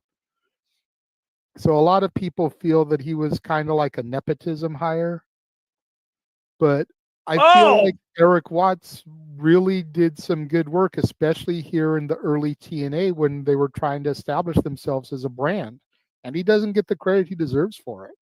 Did you just see that boot that Diamond Dallas Page just decked that referee with? I believe so, yeah. I'm not sure if I'm ahead or behind you. Yeah, Russian leg sweep into the barricade. I just saw you. Okay, I'm right in sync with you then. Okay. Yeah, so far we've been in sync. Just tell me when you go to commercial and I'll pause and it. Watch this boot though. Boom! Ooh, Jesus. God damn. And Diamond Dallas Page is still on the offensive, now sending Raven into the TNA faithful. And oh boy. This is where the audience was at their most vulnerable of getting hurt. Oh yeah, no doubt. I mean, two brawlers like Page and Raven out. DDP just stole the guy's crutch. Well, I mean, there's no disqualification. There's no rules. Anything Okay, goes. but the man needs to be able to stand up and walk, Noah. Well, apparently that man didn't care. He gave it a DDP. I mean, you know, and DDP using a trash can now. Oh no, it looked like he snatched it from him, not like the guy was like, "Here, why don't you use this?" I'm sure that he'll get it back. Otherwise, he just got himself a hell of a, you know, a souvenir moment. Raven brought back inside the impact zone on the entranceway. And Diamond Dallas Page has been in full control of this fight, literal fight, since the bell rang. Bang. There it is. Eddie Ray now, the official here. DDP, the master of the self high five. And of course, master of DDP yoga that has saved and benefited and changed so many lives. Irish whip sent off into the corner. Raven, though, gets the boots up. And DDP falling again, slides underneath Raven, picks the leg. Uh-oh. Oh, no. Not around the ring post. DDP, come on, man. Oh! Bing! Golly. It's one way to make a man feel the Raven effect. Down face, permanent control, looking for that diamond curve, but got countered. Raven able to have it scouted there. Foot on the rope as he goes for a pinfall. Referee scouted it. Yeah, he was just this close to stealing it. Raven going under the table, the ring here now. That's nothing new. What the hell is that? Looks like a gladiator's helmet. Well, we did see him wearing one in the video package. He just dead DDP with it. Now he puts on that helmet. I'm not even sure what the helmet's supposed to represent, but okay. And all the motivation and all the electricity that DDP came out with and all the forward drive, and now Raven neutralizing that. Another shot to the head with that helmet. And Raven with the cover. Count one, count two. Kick out by DDP at 2.5. Took way too long for Raven to go for that pinfall attempt. I think Raven was taking in his work, to your point. Roll up by DDP. Yeah, it's a 2 count. Raven able, though, to get out of it. Yeah, massive boot to the head. Now Raven just driving his boot into the throat of DDP. Of course, we talk about TNA originals, CCW originals, WCW originals. This is bad news. And both these men are Hall of Famers to their own credit, Noah, to your point there. Raven, part of the TNA Hall of Fame, DDP, part of the WWE Hall of Fame. And right now, Raven just literally face washing DDP with that boot. And Raven right now, what's he looking for here? Looking to follow up. Oh! Question is when will Raven get his day in the WWE Hall of Fame? Because he deserves it. Well, I mean, with Triple H at the helm, only time truly will tell. But I think it's to come. DDP fighting back those shots in the midsection, but one shot by Raven knocks DDP down. I still think this year in Philly would have been the time to do it, but that's just me. I mean, you're not wrong. Drop hold. Face first into the chair. We talked about before. Raven's on store offense cover. 2. Kick out at 2.5. Gets the left shoulder up. Fuck.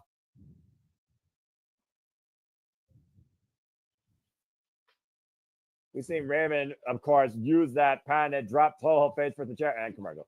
Defeat so many people. We talked about before the history of TNA and Turning Point.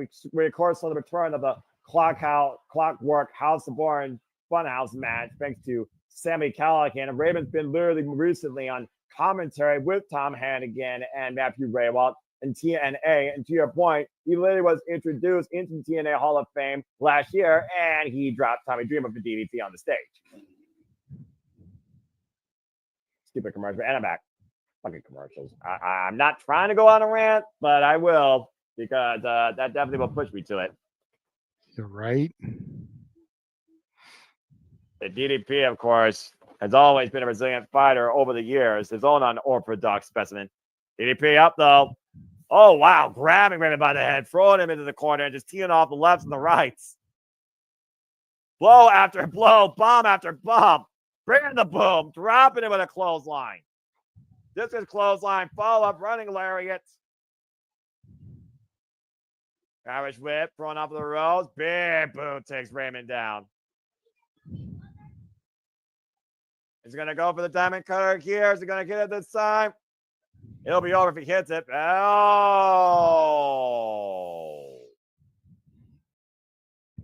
He's got a mule kick cover. 2. No. I think Raven hit DDP with a mule kick low blow, JJ. Yeah, absolutely. Snuck one in there, did the dastardly Raven. The Irish whip as he's looking again for that diamond cutter. So far, Raven with a counter. Here's the roll up by DDP. It's a 2 count. Yeah, just a stiff left shot by Raven there. Both men looked like they had the same idea. Raven just able to connect quicker. Nice bulldog takedown there. The hook in their leg. Count 1, count 2, kick out again at 2.5 by DDP. Man, 2.5, 2 3/4, 2 7/8. Like DDP barely got out of that in time. Yeah, 2.99 at infinitum. Still not a 3 count.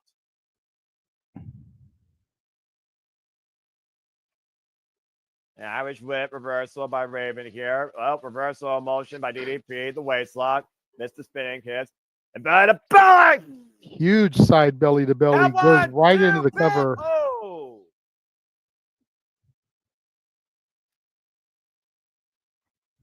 And again, we don't know the full extent, JJ, of this robbery, even with our archive history of it prior to this we're looking at. Does I need the big shot again? Man, big hook kid just dropped DDP. Look at the near leg. Is enough here? Count 1, count 2. DDP again gets the shoulder up. Get 2, only 2, JJ. There's a little bit of frustration, I think, finally on Raven's mind and eyes. Oh! Huge clothesline taking down DDP there, center of the ring. Raven looks like he's bleeding a little bit from the side of his mouth there.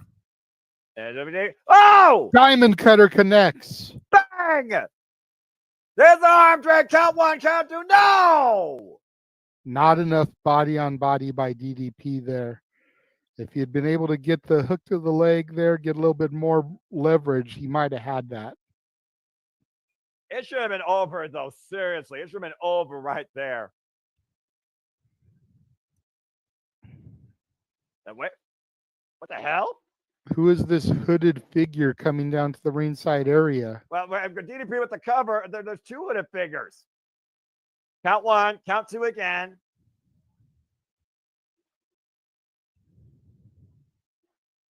And apparently they're associated with Raven. Raven's henchman. There's another blatant low blow, perfectly legal here. And there's that DDT. Close the Raven, never more. Tooth the half, hook the leg, and red. No!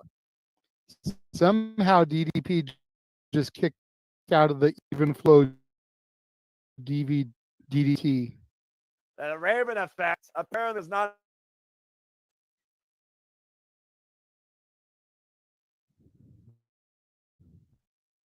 What hell? What?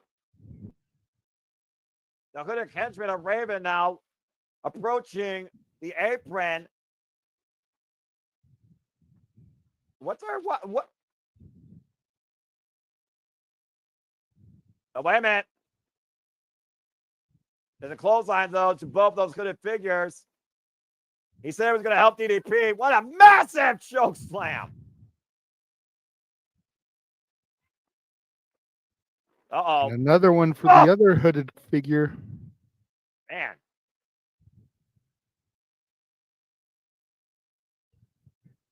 And DDP embraced by Mr. Watts here. Well, what the hell? Huge clothesline taking down Page. Eric Watts with a heel turn here, it seems. What the hell just happened?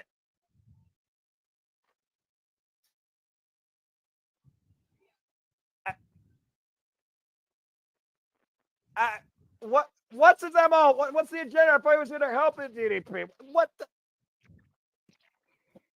the hell is happening?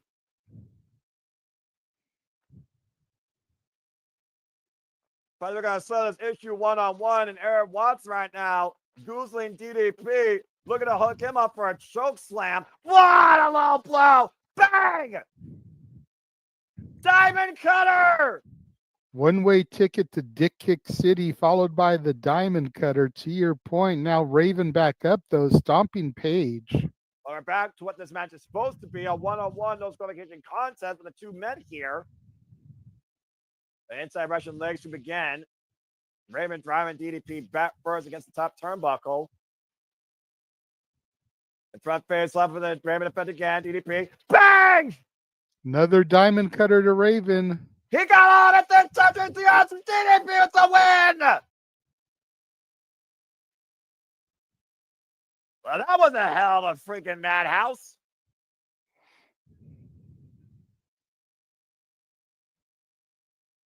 Raymond apparently been living rent-free in DDT's head for the last 2.5 years, and I think finally DDP is going to see clear skies after this win tonight.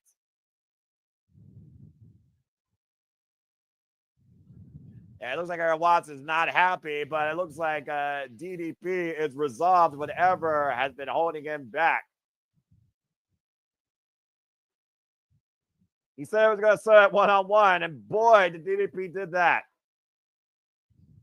And Eric Watts apparently with his own plan, looking to sabotage DDP, but he failed to capitalize on it to go backstage, and what the hell? God damn it.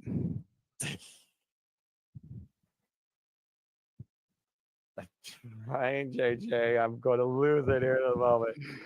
This is comedy though, Noah. Like, okay, I you know how I get when AEW tries to address like WWE and stuff, but if they did shit like this, it would be funnier. Like, seriously, look, the Triple H is down there grabbing the cookies that Tracy dropped. He wants to eat up Tracy's cookies. That sounds like such a bad line. It's supposed to be. It's supposed to be an innuendo, Noah. Your naivety never ceases to amaze me, bro. This is why I am so isolated and introverted from the world for reasons like this. Remember, folks, he is just a simple man and a lifelong fan of professional wrestling. Damn it! I don't know if that all came across fine. Again, I gotta get a new headset. Maybe I'll actually invest money in that as we get ready for our next match here for the X Division Championship. Chris Sabin versus Petey Williams for the X Division title. As Petey Williams says, there is no counter to the Canadian Destroyer, but Chris Sabin says that he does have one. Well, I'm sure AEW would disagree with that. As many times as we've seen the Destroyer, the Panama Sunrise, delivered and then kicked out of. Well, again, they're not the Canadian Destroyer. The Canadian Destroyer, because it'll be done by one individual, and he doesn't wrestle anymore, and that is the Petey Williams. So it is what it is. Many can imitate. No one else can duplicate. And did Petey retire because of injury or something? Is it because he can't wrestle anymore, or he just decided to hang it up after some years? I think he decided just, to take it easy, like Bobby Roode, for example, and Joseph Park. They wanted to literally give to the business. And, of course, Chris Sabin, if he gives a cradle shock here, we'll have a new X Division champion. Just wondered if maybe Petey could eventually, dust the boots off one more time for a WWE match, surprise Rumble entrant or something, I'd pop hardcore for it. Never say never. I'm just saying, but only time will tell. Anyway, it's time for our X Division Championship match here. Petey Williams versus Chris Sabin. Sabin Williams, it's up next here at Turning Point. And let's go ahead and look at the X Factors here. Ex-champion challenging, of course, for the X Division commercial break. Fuck me! And again, folks, we do apologize for this. I had no idea we'd have this many interruptions. Okay, duly noted. From now on, we are only sticking to the exclusive services that run these shows because, like I say, fuck television, fuck YouTube. Oh my gosh, in heaven. But again, we talk about the X Division Championship. We talk about the X Factors. We talk about the most influential athletes in the X Division. Of course, we have Scott D'Amore, who says he only coaches winners here. And of course, the former X Division champion, Chris Sabin, challenging now for his title against Petey Williams. And this comes down really to one thing. Is there truly a counter to the Canadian Destroyer, the signature maneuver of the X Division champion? If Petey Williams has a counter to that, or if Chris Sabin has a counter to that, we got a new champion. But also, Petey Williams now knows that cradle shock will be his downfall. And I'm going to skip now and get back to the show to get back to the X Factor.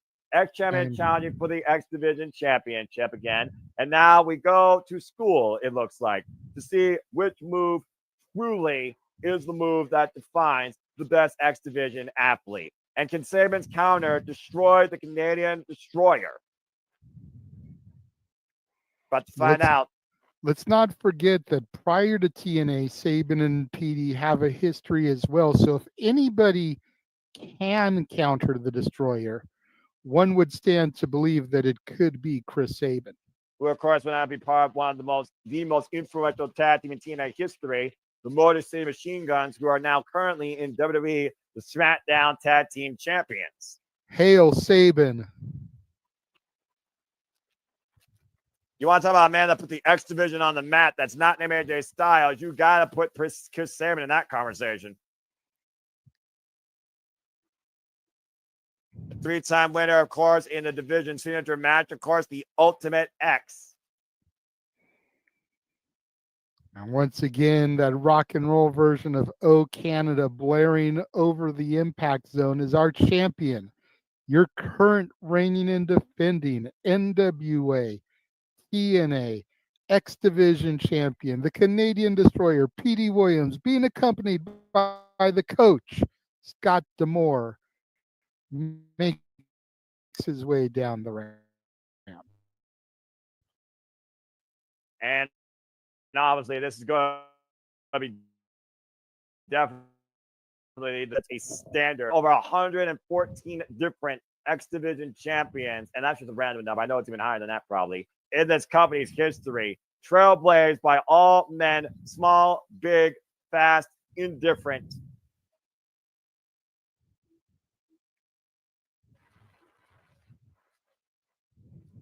This is going to be very interesting here.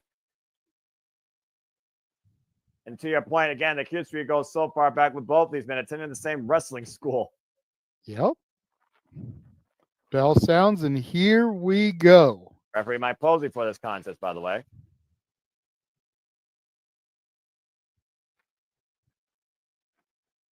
course, that freaking sunset flip pile driver, for those that don't know what a Canadian Destroyer is, when we keep talking about the name of the move versus what the move actually is. Well, of course, the cradle shock is basically a cross-leg Michinoku driver. Both moves, of course, high impact on the back of the head and neck and the shoulder blades here. And I imagine that both men are going to work over that body part for the duration of this match. Flip over, wrist control being applied here right now by Petey Williams. Great counter. We're going to see a lot of great counter wrestling here. Yep. Chris Sabin just doing a bunch of counters there to get out of the wrist control. Again, both men jogging for position right now. Again, action will be too fast to call here. Now with the shoulders, but look for the crowd immediately, and Petey Williams immediately going to retreat. He said, nope. Again, you would have thought it was James with a Jack Perry match, the way Petey rolled out of the ring like, nope. Yeah, right. And of course, Scott, Coach D'Amore, hyping up Petey Williams.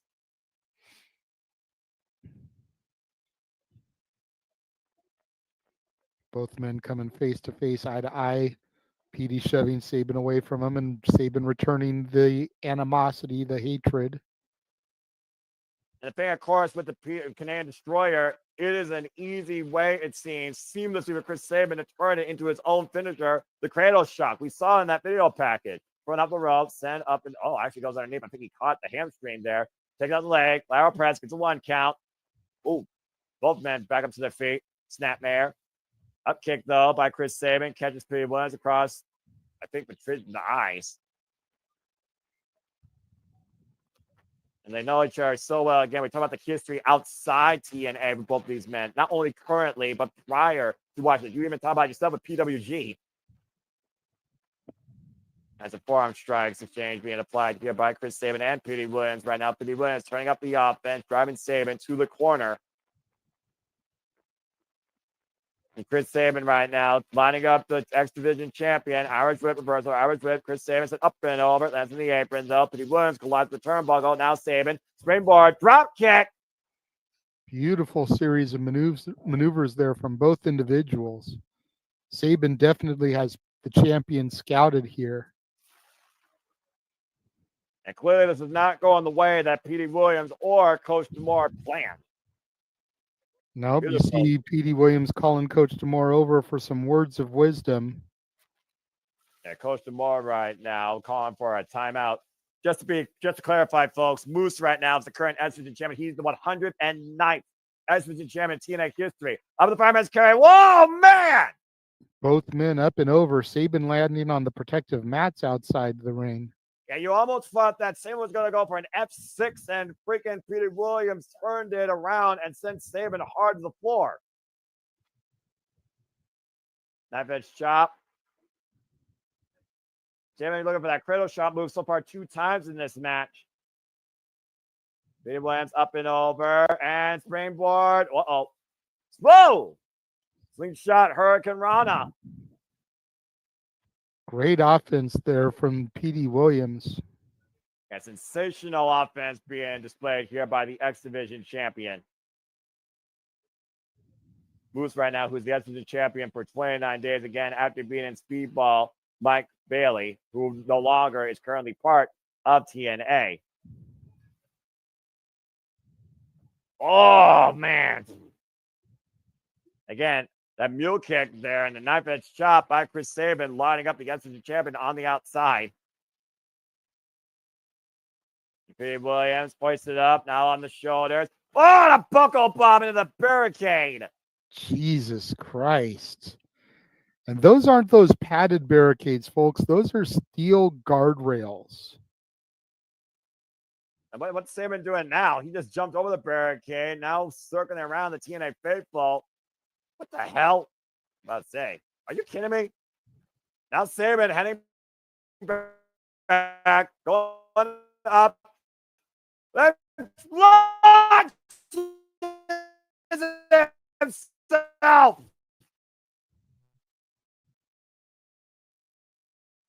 Over the ground. That could have been disastrous if his ankle got caught in that barricade or someone's head. Agreed. Sensational move by Chris Sabin. Of course, Petey Williams at this time was the 16th X Division champion, by the way. But again, it's what TNA is all about. It's about no limits. Front face lock, hoisting him up, dragon sleeper. Oh! Nice stun gun there on the ring ropes. And drop Sabin first across the top ring rope to your point. Petey Williams, though, on code breaker of sorts. Shout out to another all-time Canadian great Chris Jericho. Driving Sabin down to the floor, double knees to the face. And there you see Coach DeMore with added assault on the outside. Coach DeMore, who, believe it or not, himself can execute the Canadian Destroyer, as we saw recently prior to his dismissal from TNA. And gets a 2 count. And also a man that literally coached Chris Sabin. Scott DeMore has coached both these men. And Chris Sabin nearly got screwed there as Scott DeMore looking to take a fight to the audience. That's no surprise. Petey Williams right now lining up the SEC champion in the corner. All he needed was just a moment to turn this match around. Now hanging Chris Sabin in the tree of woe, crossing the legs underneath the turnbuckle. And DeMore once again getting up on the apron, distracting. Oh, Canada. I don't think Chris Sabin's going to sing that even in a higher octave. And Sabin again. And look at Scott DeMore again. Come on. And Mike Posey again being manipulated here. Underwear. Count 1, count 2 for Petey Williams. Gets 2 count with lateral press.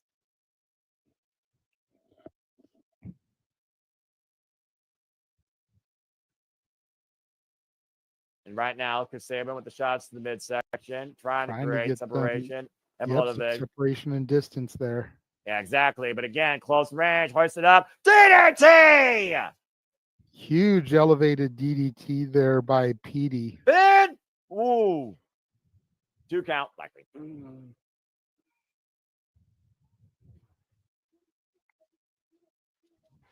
You know, it's one of those things also where, again, we talk about the Estrogen Championship and two of the most influential men we are seeing here in the ring with two of the most influential, iconic moves in X Division history. Even the commercial. Fuck me. God damn it. Even the commercial, of course, well, you know, just is what it is.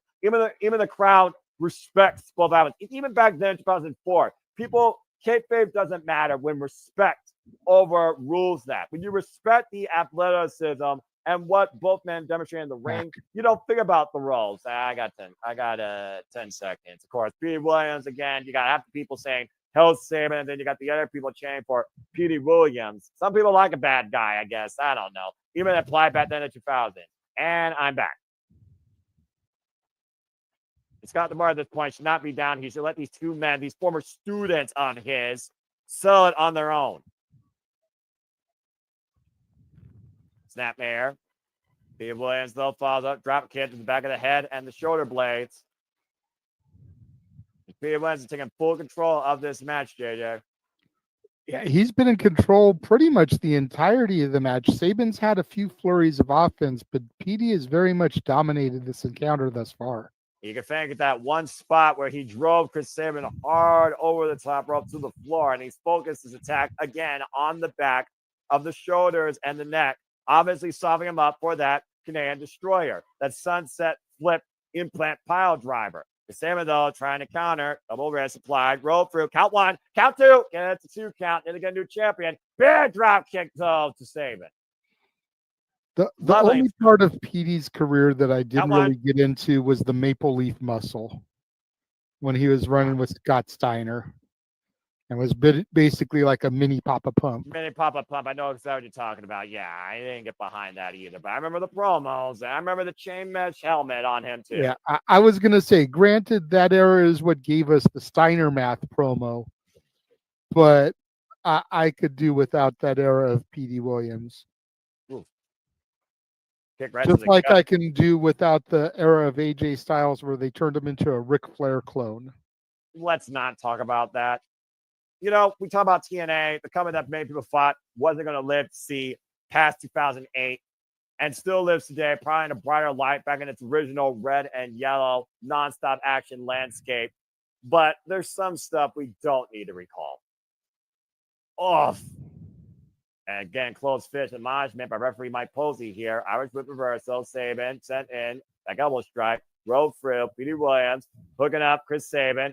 Massive German suplex. Pops the hips. Still maintains control. Arm wringer now applied. Hoisting up Sabin. Bat drop suplex. Great focus, series tap, of cover. maneuvers there. It's a 2 count only, though. But again, wearing down his challenger.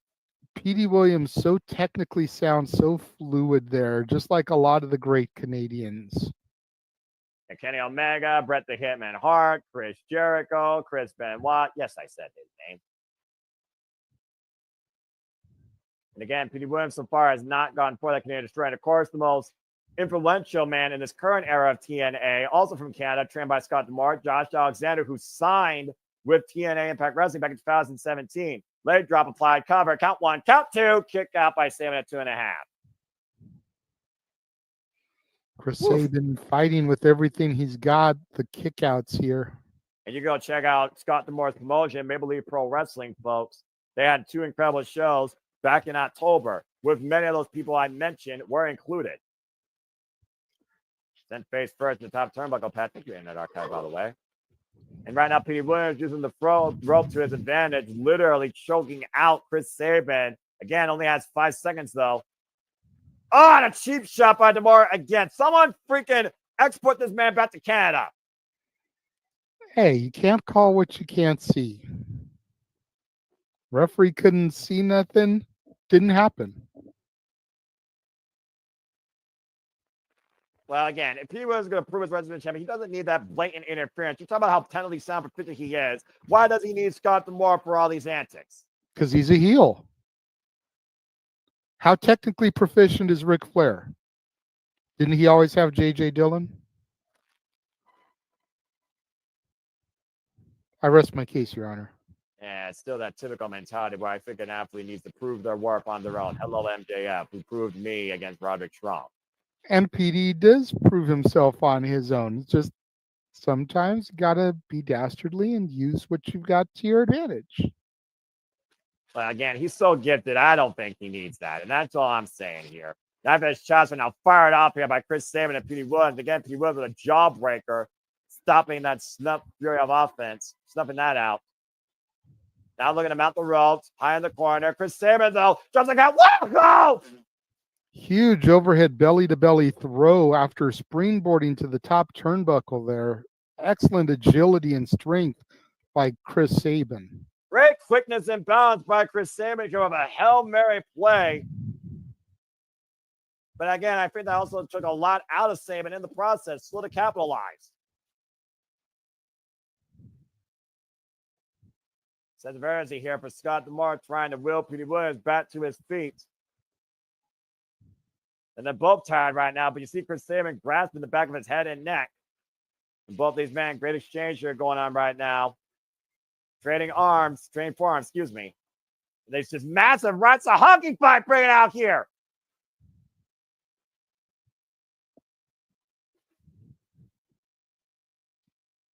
Petey Williams following up with the boot. Petey Williams, oh, got covered in Siguri. And Sabin right now looking to hoist up Petey Williams. Sit down, powerbomb. Count one, count two to champ. No. If I do remember my hockey history correctly, the Detroit Red Wings and the Toronto Maple Leafs were two of the original NHL teams. So just throwing that out there, you want to talk about rivalry, Detroit and Canada. Oh, how long does that rivalry go? Longer than time itself. Again, Chris Sabin now scaling the ropes, but Petey Williams though taking the base out from Sabin and hitting him up in the triple again. Petey's already done his Oh Canada. What's he going for here? Wow, Sabin over the top. Bad camera cut. Looked like he went for baseball slide there, which Sabin countered. Petey slid to the outside before doing that little somersault springboard there. Think about the amount of core strength that took Chris Sabin, not only to hoist himself up, but launch himself over the top, over the ring post to Petey Williams to the floor, to your point. Now Sabin, count one, count two, kick out by Petey Williams at 2.5. Crowd chant, this is awesome, and I agree. This is the X division defined by no limits.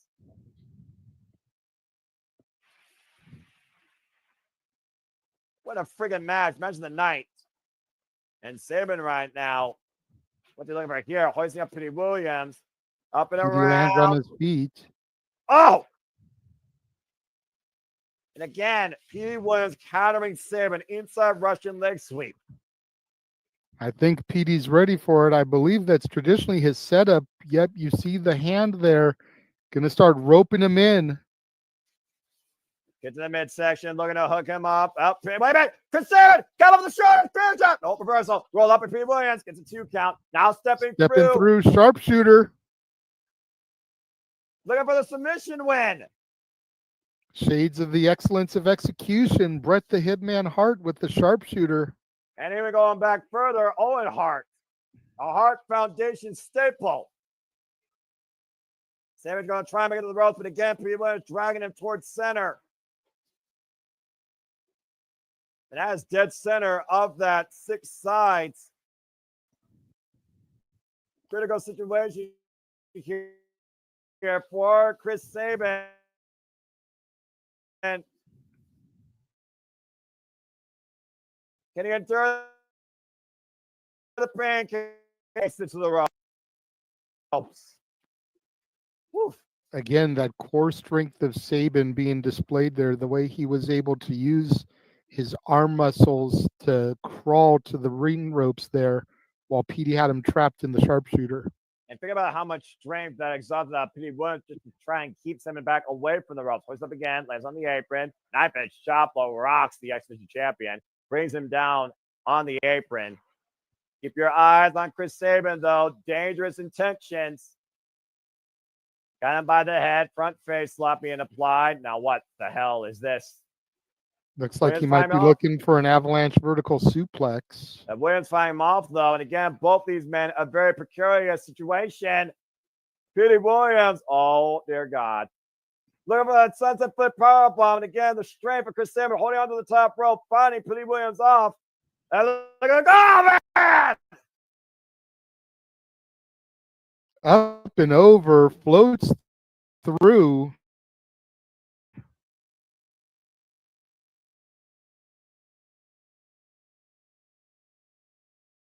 Jesus Christ, stealing the show, just like the X Division always does. Dropping Petey Williams right on his head. Scott Lamore in disbelief. So's Mike Tenay. If you're listening to the regular commentary. Oh, I'm listening low at hand. Mike Tenay again, the original passionate voice of TNA. But somehow Chris Sabin did not get the win with that incredible offense. Off that commercial. God damn it. I mean, again, it's what it is. You know, it's what it is. But again, the way that he dropped him, though, think about the way he did that. That was a reverse over the top, dropping him face first, then picking him up straight for a pile driver, and somehow only 2 9 cents. Fucking hell. I'm back. And I'll be back in 4, 3, 2, 1, and I am back.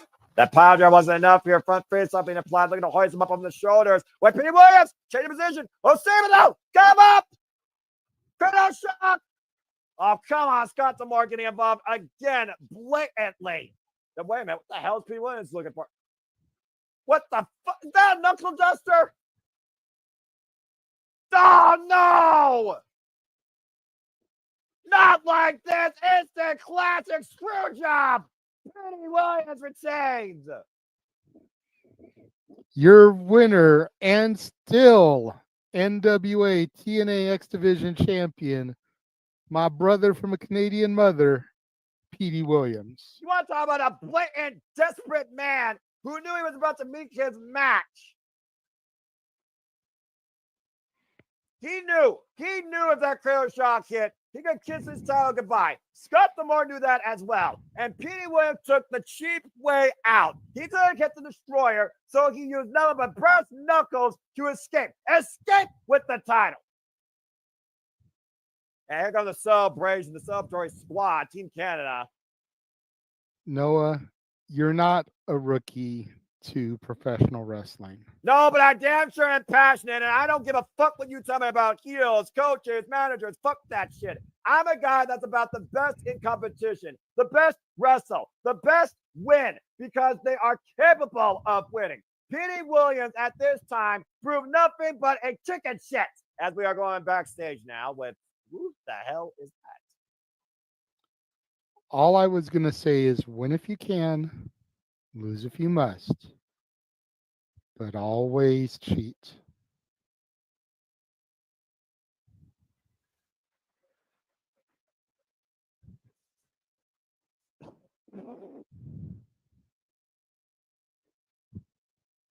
All right. Good grief, Charlie Brown. Man, comedy again is subjective, but boy, was things different in 2004. Anyway, to get ready for our next match here, 6-man. Well, we think should be 6-man tag match. As Dusty Rhodes is still looking into that kidnapping, and we saw Macho Man literally rode off in a vehicle. We're supposed to have 6-man tag match with the King of Pro Wrestling, Kevin Nash, Scott Hall, and Jeff Jarrett versus AJ Styles, Jeff Hardy, and Macho Man Randy Savage. But to find out if we're actually going to have a handicap match on our hands here.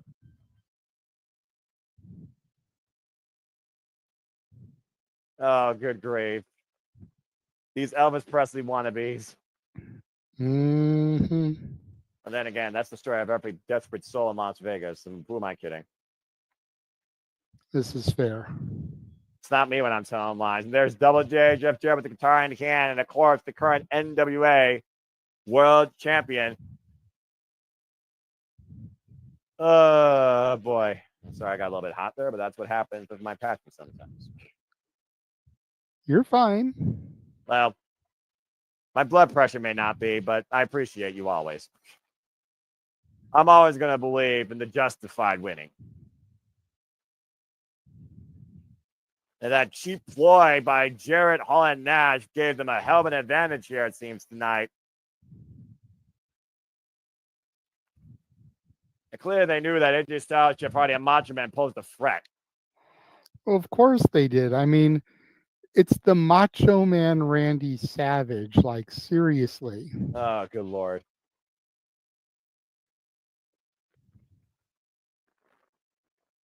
Well, again, at this point, we don't know if we're going to be dealing with a pure 3-on-3 or a handicap situation. God, I miss this song. I don't care what anybody says. This was the definitive AJ Styles theme song. You mean before I get ready to fly? Dan, dan, dan, dan.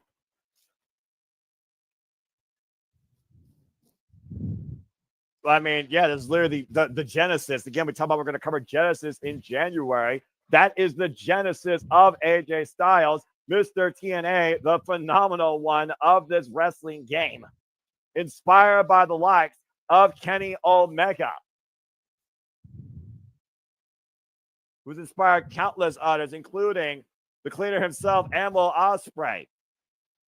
And here comes Jeff Hardy.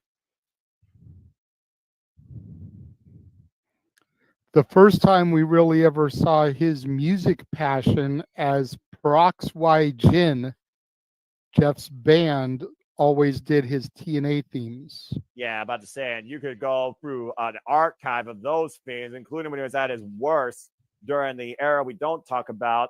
And of course, when he found an alternative side of himself as Willow. I always enjoyed that.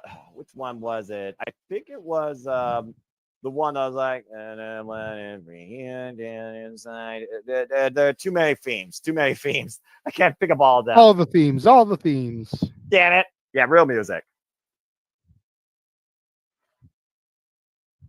Well, right now, the Kings of Wrestling see 2 men, not 3, and it looks like they might be in a handicap situation here, and they're willing to go at that.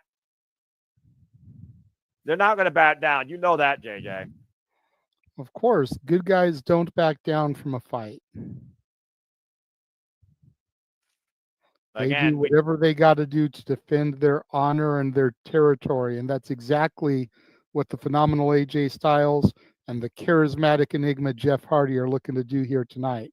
Well, right now, Dusty Rhodes, he's literally on an investigation to find who the hell kidnapped Macho Man Randy Savage, and hopefully we'll find out who did it before the conclusion of this match. Starting off with Double J, Jeff Jarrett, and the phenomenal AJ Styles. Again, you want to talk about some history. AJ Styles able to defeat the King of the Mountain, the chosen one, for at least one, if not 2, of his NWA title reigns.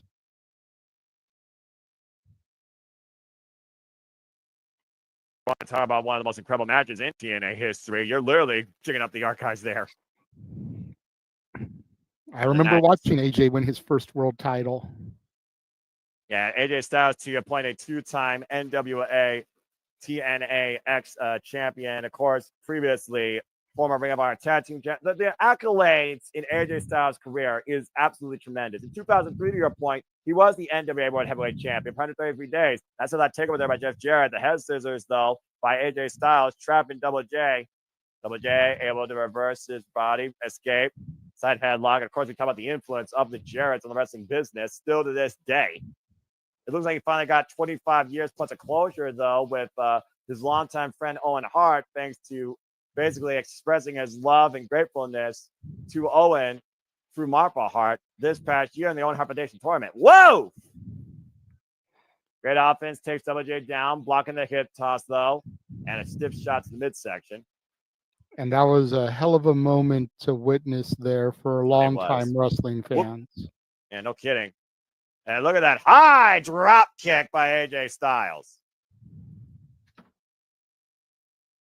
AJ Styles, a 3-time NWA World Heavyweight Champion, to your point, actually. Won it back last time in 2005. His second run was during, you guessed it, 2004. Beautiful drop kick by AJ Styles. Oh boy, and here comes the bald guy. Rest in peace. Oh.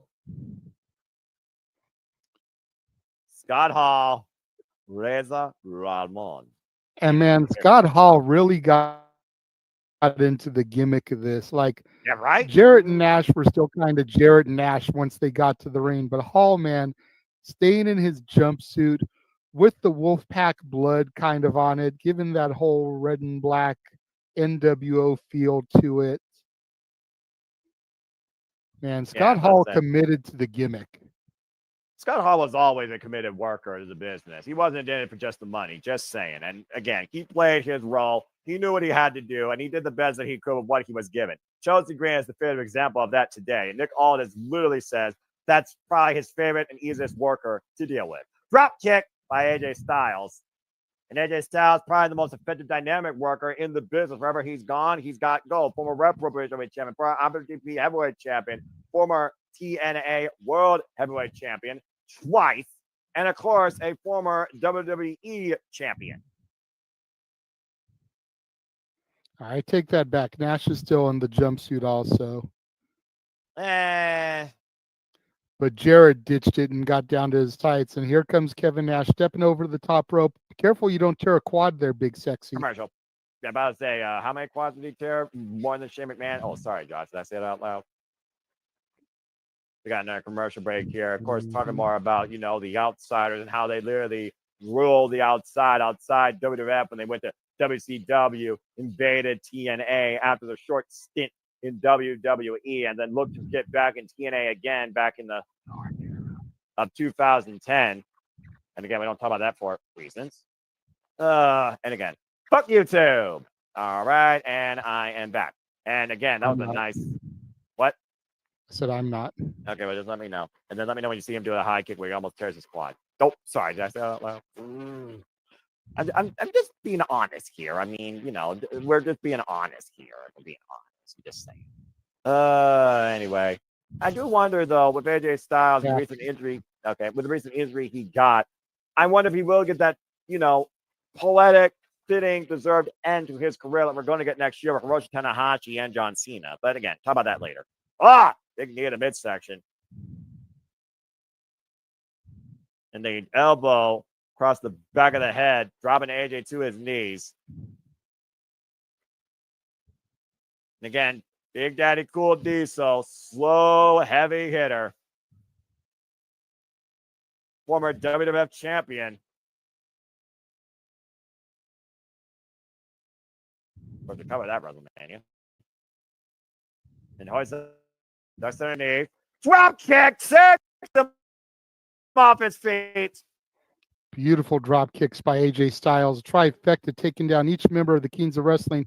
Tag to Jeff Hardy. And Jeff Hardy flies with his own missile drop kick. And Hardy right now has got to keep the speed, got to keep the offense going. Drops both legs across Big Daddy Cool. Flies the leg drop, falls in though. Pendulum. Oh, God. Drop kick. Hardy able to turn this thing completely around in the span of 10 seconds. Again, we're still wondering what happened if Randy Savage was kidnapped earlier. Cheap shot, though, the back of the head, though, by Scott Hall. They're probably taking Scott Hall and Jeff Jarrett down. And taken down by Kevin Nash, the big boot. Good grief. Hardy was definitely fired up, but he paid for it with that last big boot to the face, JJ. Yeah, no doubt. Able to get that capitalization in.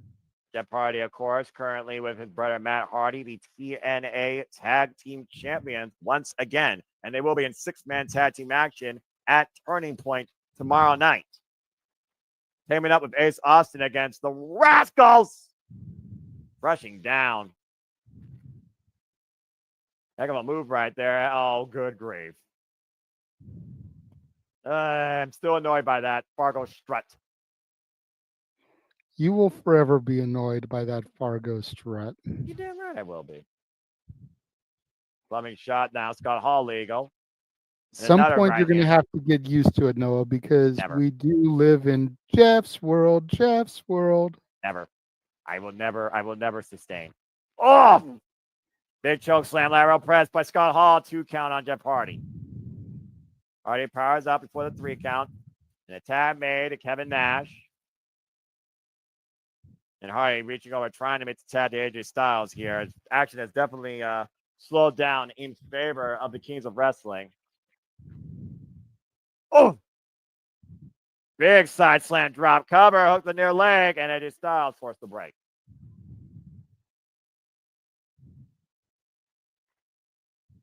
And then again, AJ Styles and Jeff Jarrett, no, they are outnumbered. It is a handicap match at this point. Oh, boy. Tag now. In comes Scott Hall once again. They're going to apply the abdominal stretch. Wear down the core. And at the same time, adding further pressure, grasping the hand of Kevin Nash for a couple of seconds outside the referee's vision. How many times have we seen this type of move in play? Again, all the time when heels are involved. Yeah, again, extra torque being applied, again, just outside the referee's vision. And of course, this leverage also helps with his balance in applying the hold. Unique submission here. Scott Hall grabbing the hair. Is able to use the death lock on the legs right now. The repeated insult to injury, just clubbing blows to the head and a stomp to the back. Look, hey, grabs the leg. Jeff Hardy right now. Bounce on only one leg, and Scott Hall just slapping the side of the face. Whoa! There's a slap by Scott Hall, met with a single kick by Jeff Hardy. Jeff Hardy's standing though. Black screen. And we are back here at TNA Turning Point 2004 in this retro watch-along time capsule. Prepare for Turning Point 2024 tomorrow. Tammy AJ Styles, AJ in with Double J, Jeff Jarrett. The phenomenal one. What a spinning back heel kick. There's Kevin Nash down. Coming overhead shot. Irish whip reversal. Irish whip. And AJ springing up the second. Reverse DHC. Beautiful move there by AJ. Goes for the pinfall. It's a 2 count only. Little bit of history here for you, Noah. Please do. When Jeff Hardy made his debut as a jobber in WWF, his very first opponent was Razor Ramon. Oh, no.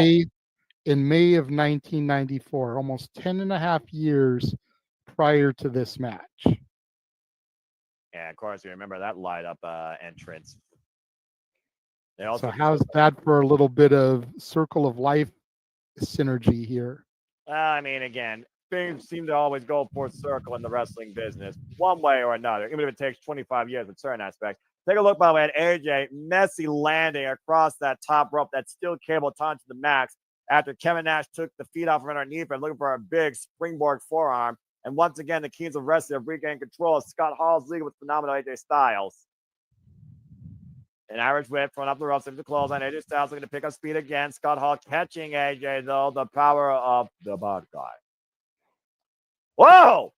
Huge fall away slam. Last call for Scott Hall's alcohol. Count 1, count 2, lays the bomb rope. Referee Andrew Charles able to find that, though. Tagging the big sexy, coming through the top and middle ropes, not stepping over the top this time, trying to make sure he doesn't tear those quads. Yeah, about to say, did he pull a hamstring earlier? Better to pull a hammy than to tear a quad. Yeah, I suppose that's true. I mean, the pulled hamstring will heal a little bit quicker. Yeah, right. Ask Shane McMahon about that. Oh, elbows, huge though. Back elbow. Yeah, drops AJ Styles to his knees again. We still don't know where in the world is Macho Man Randy Savage. And we also don't know where in the world is Carmen Sandiego. Well, that's been a tale as old as time itself. As a child from the 90s, I used to watch that show on PBS. Same. And with I Rockapella doing the theme song. Yeah, I always will enjoy the space cover. 2. No, I always will cover. 2. No, I always will enjoy the space station cover. 2. No, adventures of trying to bust Carmen Sandiego. I always will enjoy those. And that theme. You're damn right. When I was once a wee lad, I remember those TV shows. You can try to make them all you want. They don't capture the same essence. Irish reversal, kicks the news, pop up. Oh, gut buster over the knee. From a follow-up new again, considering what happened to AJ Styles earlier. Now looking for the figure 4 leg lock. AJ Styles. AJ reversals. Whoa, look at the inside crowd. And they hooked a single leg, though. Out for the schoolboy roll up. Count 1, count 2 for AJ. 2 count on the Interim World Champion. Desperate. And a tag made of Scott Hall as he picks the ankle. Scott Hall, legal, cheap shot of Jeff Hardy. And once again, the Kings of Wrestling has regained control just like that. Yep, Hardy coming in, trying to save his partner. Referee distracted with him, allowing the double team on the Kings of Wrestling side. And again, this is what you'd have to do in a handicap match. Now, Scott Hall adding insult to injury, but it's stuck it to Jeff Hardy. And cheap shot by Kevin Nash on the outside here. And AJ Styles in the worst part of these 6 sides right now. Tag made now to Kevin Nash.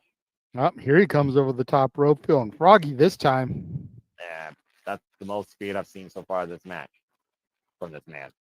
And massive bear hug being applied, wearing down the core again of AJ Styles that's been compromised ever since that messy landing across the top rope. Trying to take all the breath out of AJ Styles' lungs and incapacitate him. And look at the grip, by the way, squeezing AJ Styles like a vice.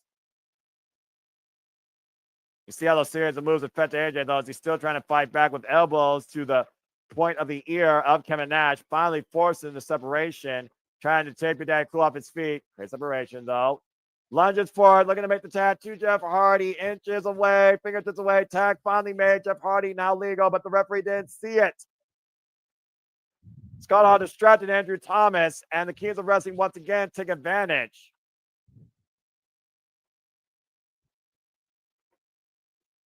And right now, Jeff Jarrett tagged himself, but I don't know if he is aware of it. Jarrett now, Andrew Thomas in, watching Jeff Jarrett. I guess he's aware that Jeff Jarrett did make the tag. Now it's Jeff Jarrett and AJ Styles. And AJ teeing off against the NWA World Champion commercial. And again, Jeff Jarrett right now, who's been helping with AEW when it comes to marketing, advertising, travel stuff. As I got 40 seconds here. And again, I hope you all enjoying this little Thanksgiving treat. I hope that you are grateful for everything Wrestling's given you this year. If you've been a fan, if you're not a fan, I hope you're grateful for what your family's brought forward to you. Not just the massive platter of food, but the good times that you hold near and dear with them, far and near to. For family is forever. Life is nothing but a vapor.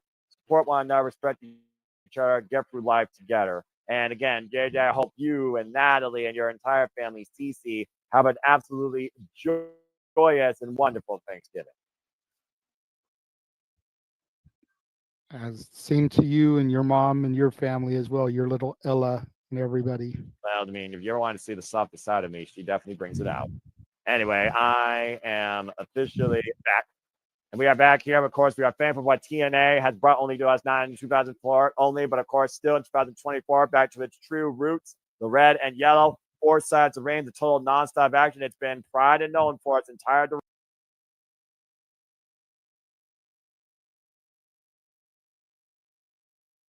duration. Wow, God, what a collision! Both men go down. Both men go in for the same move. Both men go down. You hear the crowd trying to wheel AJ Styles back to its feet. Up to 4. Up to 5. Jarrett down. AJ down. Andrew Thomas starting his 10 count. Yes, his last name's Thomas. Apologies, folks. AJ going for a little help with the ropes, but that is nowhere near his partner. And AJ finally makes the tag to Jack. Tags to Hardy. There you go. Now you're finally in sync with me. Irish whip, Escalera, step up, whisper in the wind. Wipes out Double J, Jeff Jarrett. Oh, turns it 10. Scott Hall takes him down face first. Big flatliner there from Jeff Hardy. About to say. And stunning Kevin. Let me just get stunning Kevin Nash across the top rope. Oh my goodness. Woof. Hardy right now has turned this match completely around, teeing up against Jeff Jarrett, neutralizing the outsiders. Get the midsection, though. Excuse me, near the midsection by Double J. Looking for Twist of fate. Oh, wait a minute. Up the ropes. Kick to the midsection. Twist of fate to your point. And Double J down. What AJ flies? Wipes out Scott Hall. Count 1, count 2, and they. Wait, what? What happened? Oh, what the hell? Kevin Nash just pulled the referee on Detson, but AJ Styles with the drop kick in between the ropes, taking Kevin Nash off his feet again. And we have lost all control here. There is no official. It wants to become a handicap fight. Uh-oh. The guitar coming into play. Oh, God. Jeff Jarrett on top of Jarrett, though. We need an official. Referee's out of commission right now, though, JJ. Yeah, the Styles of the plunge on one side, Scott Hall. What the hell now? Well, now what?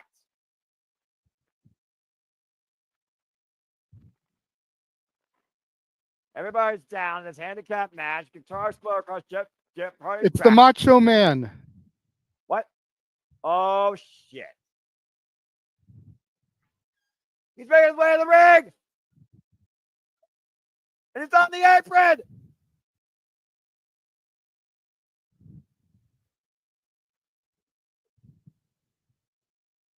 That made the Macho Man. The Macho Man Savage is in.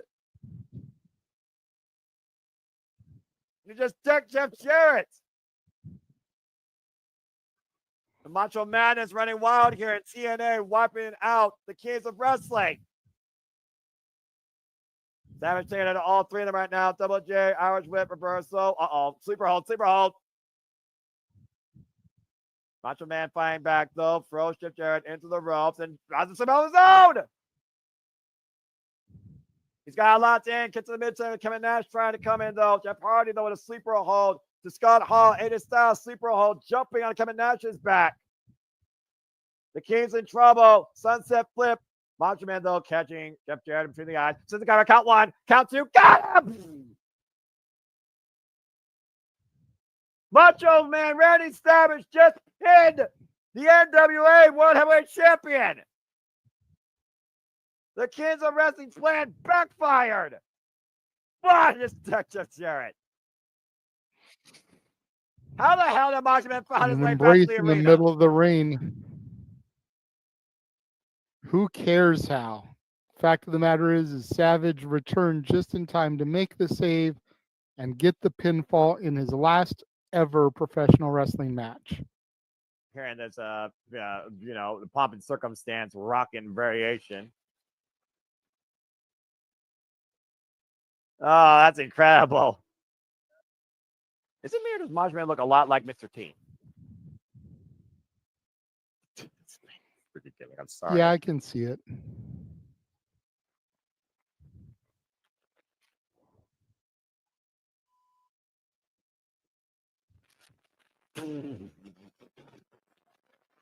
I want to know who this is playing Triple H and Vince McMahon. The world may never know.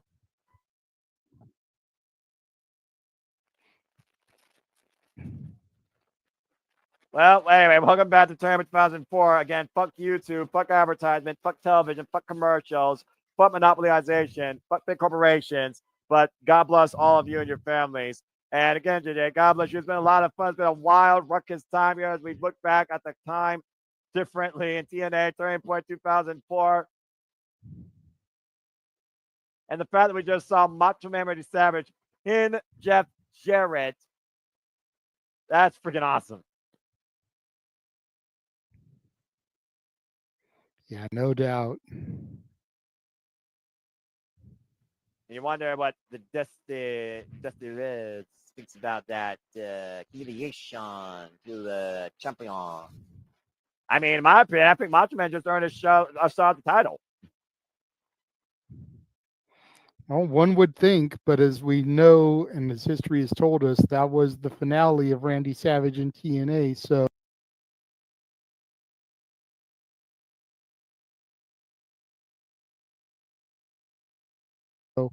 no championship match ever came to fruition, but historically speaking, you would think that with Savage pinning the champion, he would have gotten a shot.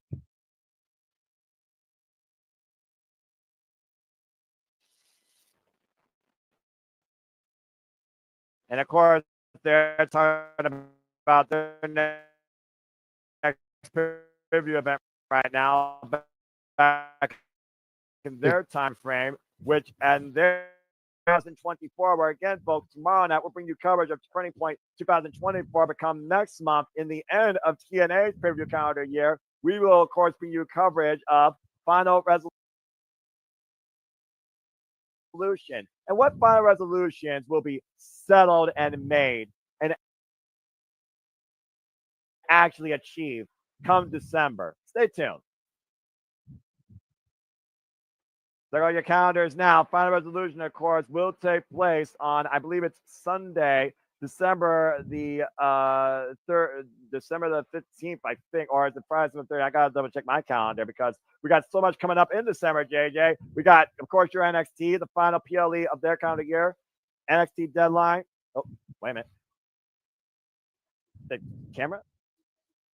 What's happening? Uh-oh.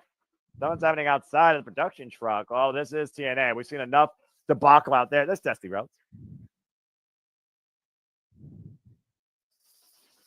Cook again. Uh-oh. Dusty Rhodes on the case.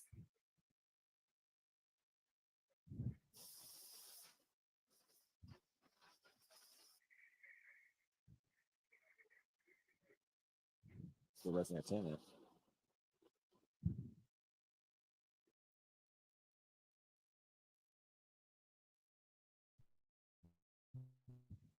Cookies a Tracy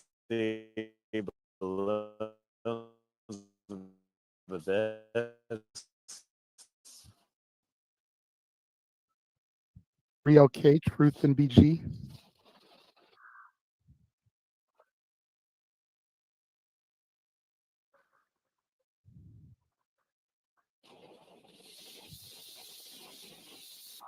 Of course, we don't know exactly who's there.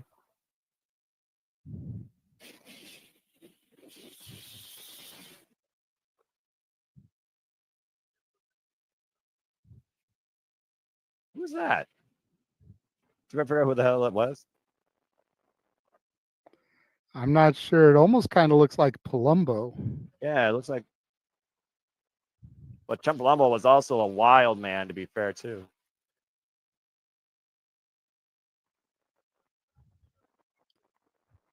Rey Mysterio. Yeah, that's Rey Mysterio.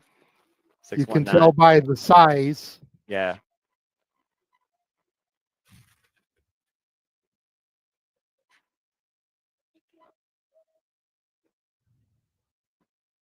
Mahi Mahi. That's right. There's Conan.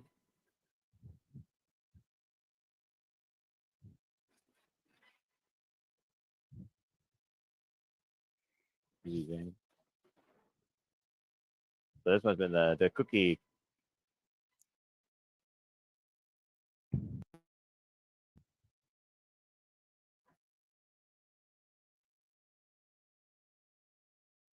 Tracy Whitford. Why do I think Exactly what you think, Noah. Shane Douglas is making some innuendos. commercial? Even the freaking calm down, JJ. We got this, brother. What a weird term. Why does cookie sound weirder than puppies? I remember Jerry saying puppies, and I always remember. Again, never mind. I'm just gonna leave it like. I'm just a simple man. I'm an innocent man. I'm the 32-year-old version. I don't understand all this nonsense. How do I get into these type of shenanigans? And of course, I'm back. You can stay tuned for more of the shenanigans hosted by Renegade of Wrestling JJ Williams this Saturday, where again, we'll be after our watch along of Survivor Series. Okay, you're back too. Good deal. Like I said.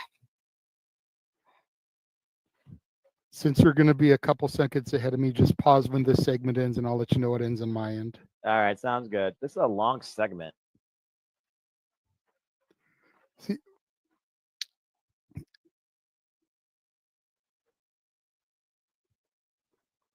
What are you trying to say, JJ? You're like, see, dot. Yeah. Black screen. I was wondering if I wanted to. I was wondering if I wanted to try to go into it. It just ended on my end. Okay. I think that's what AEW was going for when they decided to air the brawl out footage with Punk and Jack Perry. But it ended up backfiring for them. Yeah, I mean, why would they TNA was able to use this footage, which was innocent enough. Yeah.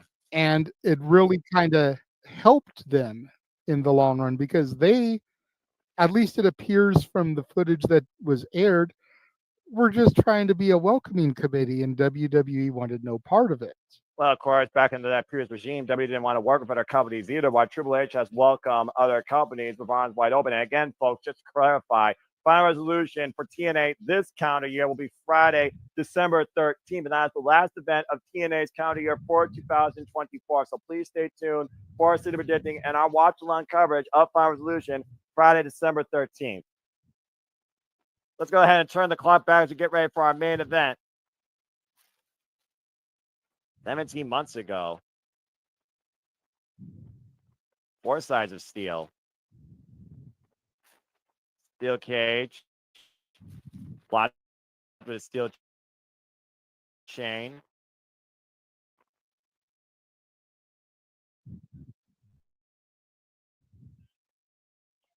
You're, of course, talking about you're sending Harris. Man, he sent him crashing face first in that steel cage. Cut him open on impact. Golly. That's when a steel cage literally effed you up. And of course, back here, you didn't win climbing out of the cage. What the hell was his skipper thinking here? Good God! Huge cross body press. Throwing caution to the wind. Risking life and limb. Elix Skipper is looking to do it again. Thrown off the top. Dropped down on the floor. And now it's a numbers game because, again, you don't win like that. What the hell? James Storm, you're drunk. Don't be crazy. Oh, God, not off the top of the cage. Oh, man! Avalanche, guillotine, leg drop.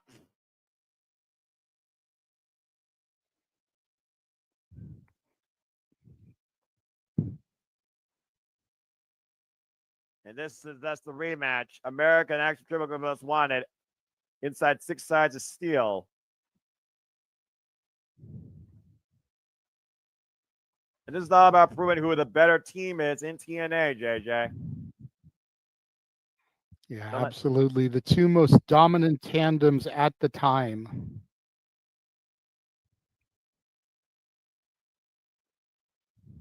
A turning point, going to end it once and all. If one of these teams is about proving to be the best, tonight will literally be the final turning point. Outfitting. Oh, boy. No hype is necessary for this match. No further absolute superlatives are necessary to talk about this. It's 2 of the absolute best. Triple X, America's Most Wanted, 6 sides of steel. Are you ready?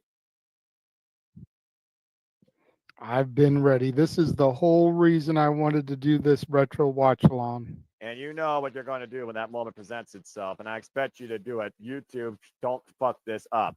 And JJ, I know that's bugging you. It's all right. We're doing this. We're having fun. And again, I love doing these watch-alongs with you. We're going to have to pick up the WrestleMania schedule again some point soon, too. We'll talk more about that behind closed doors.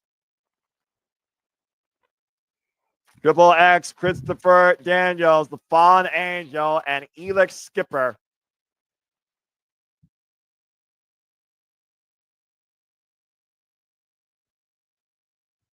Six sides of steel, the most dangerous structure in TNA wrestling.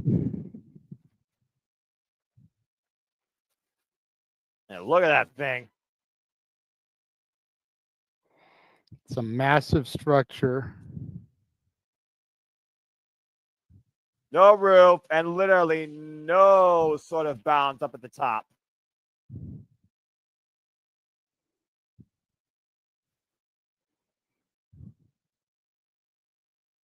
Oh boy.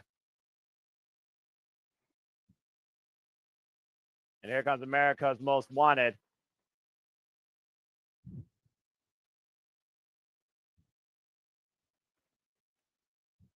And again, we know the importance of this match. We know what cost there is in defeat.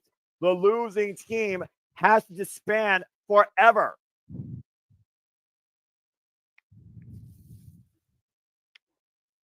The Wildcat Chris Harris, the Tennessee Cowboy James Storm, America's Most Wanted. And again, the losing team will never team again. So says Commissioner Dusty Rhodes. This is the final act for one of these two teams. There's a turning point and there's no turning back.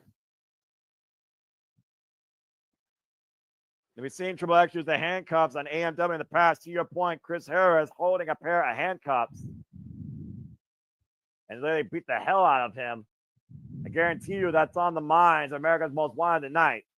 Someone's about to make a citizen's arrest.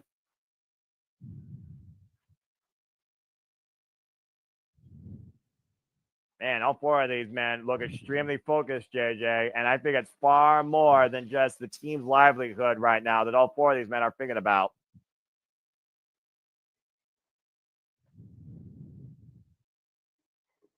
Oh, boy.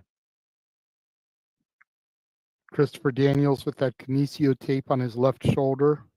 There is no outside area inside the six-sided steel either. It is completely enclosed around the ring.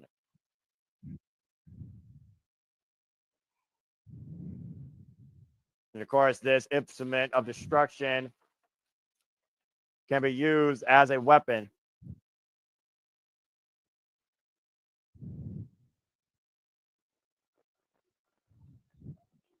And again, Jeremy Borash locking the cage up. Bell is sounded. Here we go, Noah, our main event.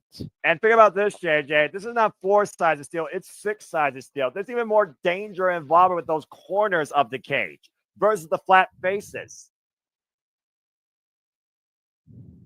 It looks like Christopher Daniels, and I believe that is, who's that, Chris Harris? Yeah, Chris Harris. I can't tell with the hair. Tag. No, it was the Cowboy James Storm. Here comes Cowboy. Chris Harris. Yeah, Cowboy's got darker hair. It's hard to recognize these two back in their younger days, seriously.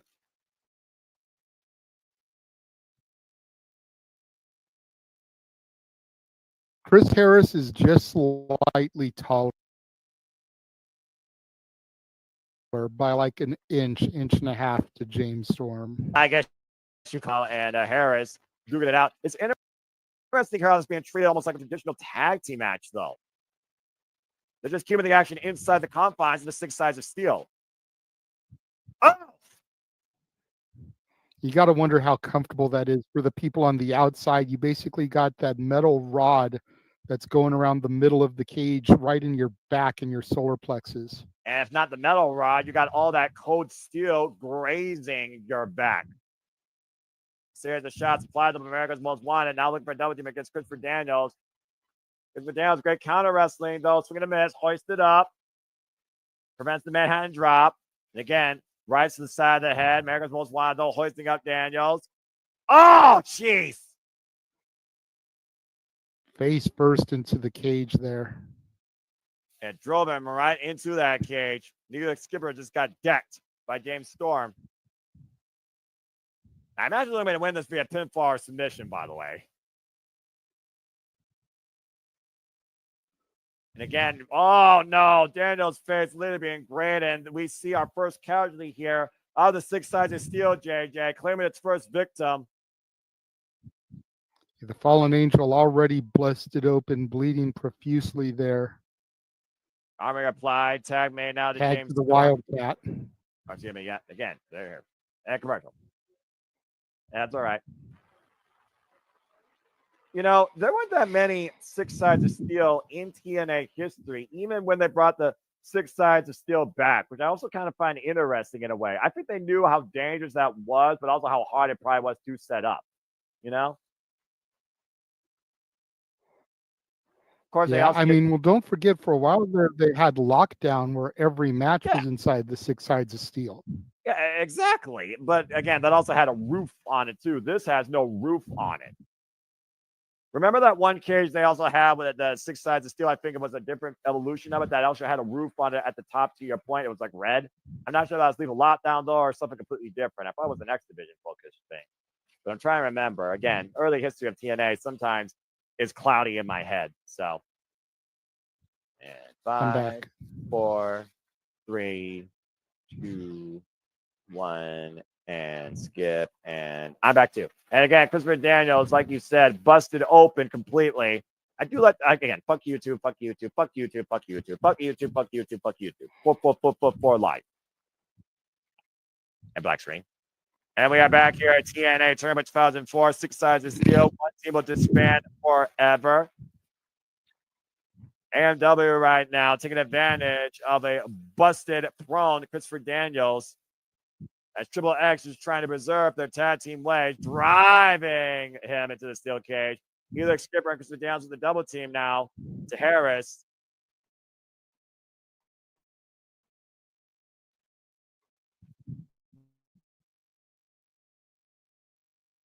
And see that towel, though. Christopher Daniels might be that here shortly.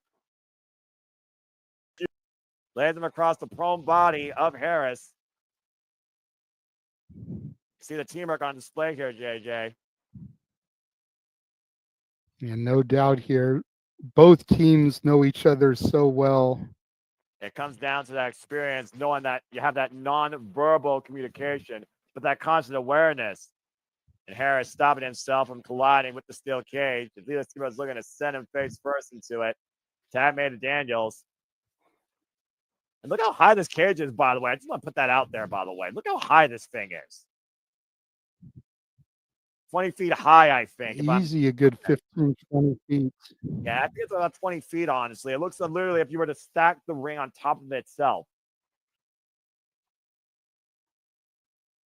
Again, the blood gushing out of Daniels right now. Got to be stinging if that's literally in his eyes. It looks like it's literally over his right eye. Just dripping in. Daniels, though, double wrist lock applied here. Modified submission hold. Look at that blood just being literally just dripping out of Daniels, JJ. Jesus. Golly. Yeah, it's like a geyser there. That's a clothesline. The adrenaline right now driving Daniels is spit to the face of the Cowboy. And double team now being employed by Triple X here. Again, you get to qualify. I almost want to think it's traditional tag rules almost, JJ. There's qualification.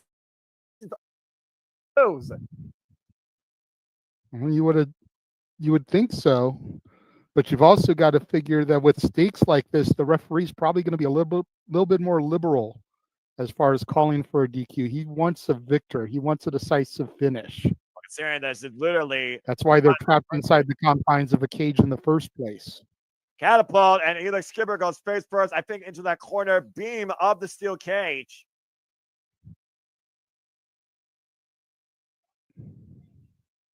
And right now, both men might be looking to make a tag as Christopher Daniels using that towel to try and wipe some of the blood away. Tag made on both sides. Cowboy James Storm back in. Real Cowboy shiznack. Hoist it up. Wow, man. What huge a scoop power slam by the Cowboy. Bobbling and Segura talks to Helix Skipper off his feet.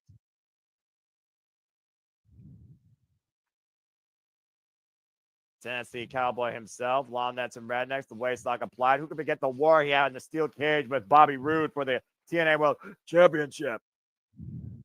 That's a cross body, though.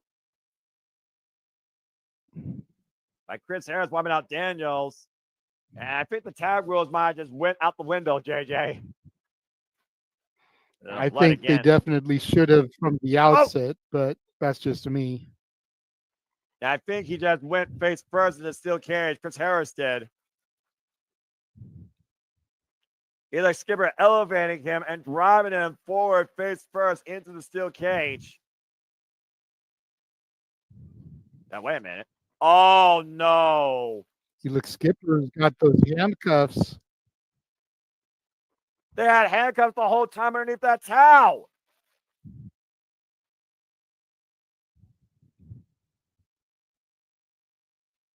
AMW right now in a world of trouble as Chris Harris is literally cuffed in the corner as the top of his head was raked across that steel cage. James Storm is now trapped in a handicap affair. His partner is literally trapped. Yep, to your point, the Cowboy now prone to whatever mischievous deeds that Triple X want to dish out on him. And it looks to me right now, I think Harris is busted open. I think I see his blood literally spilling down on the mat, JJ. What's the referee to do in this situation, though, if both men are handcuffed? And how do you end this if both men are handcuffed? Feel like feeling awful good right now. This double team effort It's a on fair James question Storm. here. And you see Chris Vidal's holding the key to Chris Harris's freedom. Daniel's got that handcuff key. And just driving it into the head of James Storm. Yep, using it to inflict further punishment on his partner. Diabolical. Almost wearing it as a medal right now. This is just downright disgusting. What the hell is this? Oh, God. And Cowboy gets to meet the steel there himself head first. He's got to be busted open now. And long darted, to your point. Triple X is taking full control of this six sides of steel match. Yep, Cowboy's bleeding. Eli Skipper Looks like right the now. only person not bleeding right now is Eli Skipper. I believe you're right. And Eli Skipper just rubbing his forearm across the face and open wound of James Storm.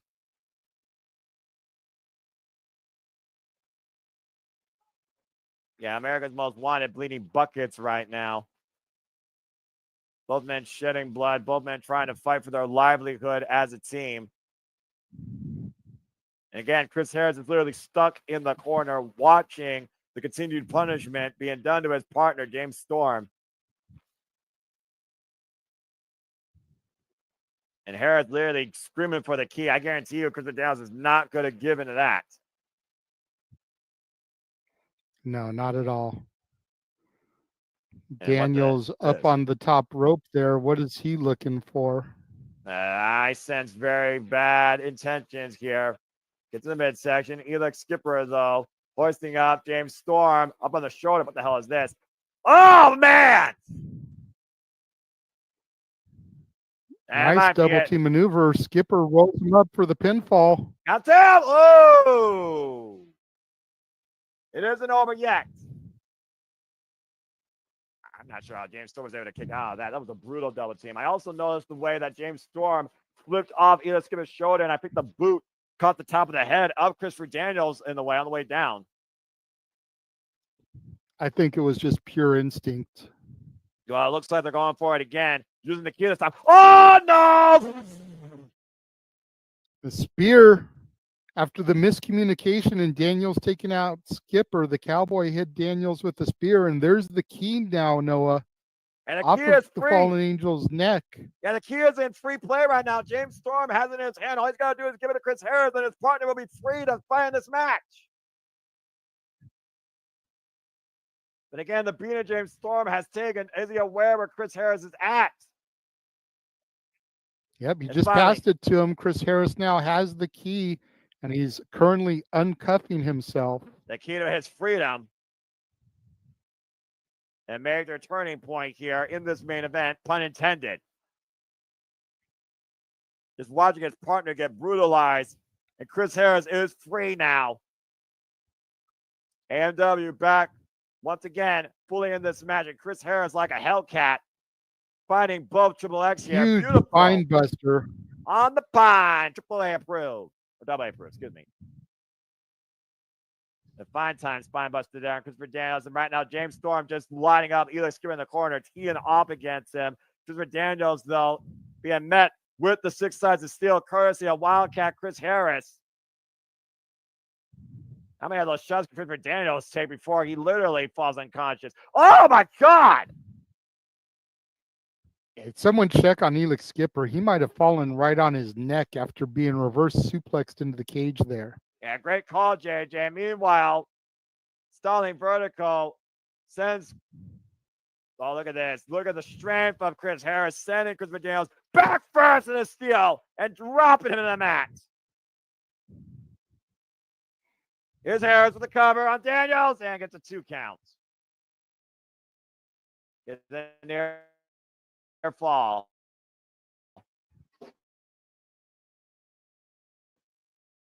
Look at the blood on this canvas. Look at the ring. Spinning back heel kick block.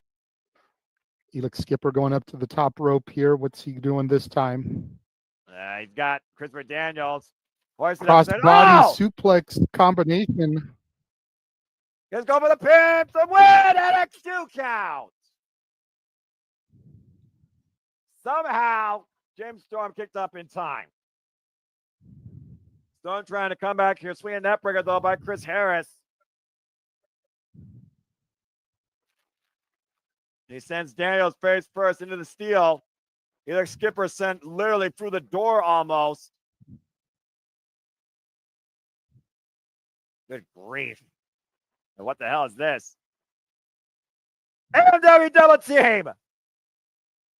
Left arm, left press, come on, 2.5. Oh!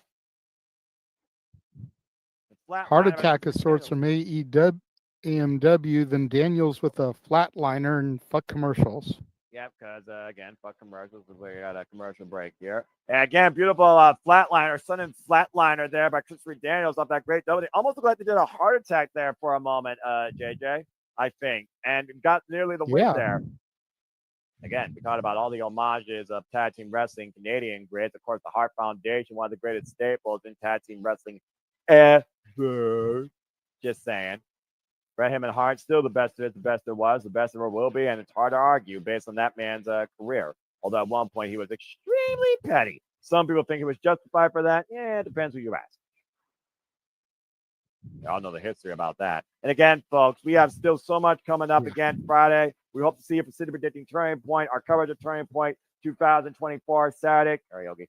Survivor Series, War Games. We're going to cover WrestleCade events, including Ladies Night Out and the WrestleCade Super Show. And also, of course, we have Bloodsport, I believe, today. If you haven't watched already, we are back here once again at Tournament 2024 before we bring you into December, where the month is already looking very stacked. And speaking of stacked, the blood is stacking up across all 4 of these men, except Elix Skipper, possibly. Again, black don't really crack, black screen.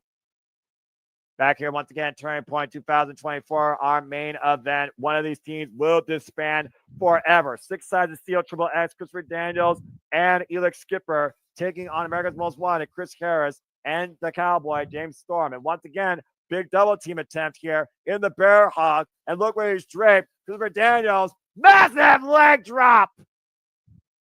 Here's a pin attempt. I believe that's AMW's move that they just used against him. I think that's the death sentence. That's literally what that is. They're trying to beat AMW with their own damn finisher. AMW is still alive, though. I can't tell right now which one of that. I think that's James Storm that Christopher Daniels has a hold of. Wait a minute. What the fuck is Elix Skipper doing? He's going to the top of the cage. Oh, dear God. Oh, no. No. Oh, God!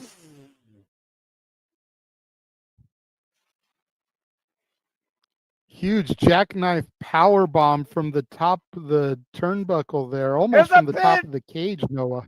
Yeah, and here's the pin to get the 2 count, JJ, to your epic point. What the hell? A split second away. How in the hell did Elix Skipper kick out of that? Oh! Angels wins by Daniels. Hook of the far leg at 2 counts. How's any of these men kicking out of all of this? I don't know. Heart, determination, grit, stupidity, you name it. How about all the above? You see Daniels now skilling the 6 sides of steel. Looks like the Wildcat giving chase here. And again, both these men precariously perched across the 6 sides of steel. And oh, dear God almighty, please don't die. Elix Skipper on the other end. Oh, what the hell? Elix Skipper scaling the 6 sides of steel while Chris Harris is sitting on the cage. Neither of these men are literally hairs away from losing their balance and their life in the process. What the fuck's about to happen Skipper here? trying to get his footing. What is he doing? Oh my God! Someone stop this! Someone please, for the love of God, Walking the top of the cage. Hurricanrana onto Wildcat Chris Harris. You've got to be fucking joking, Noah.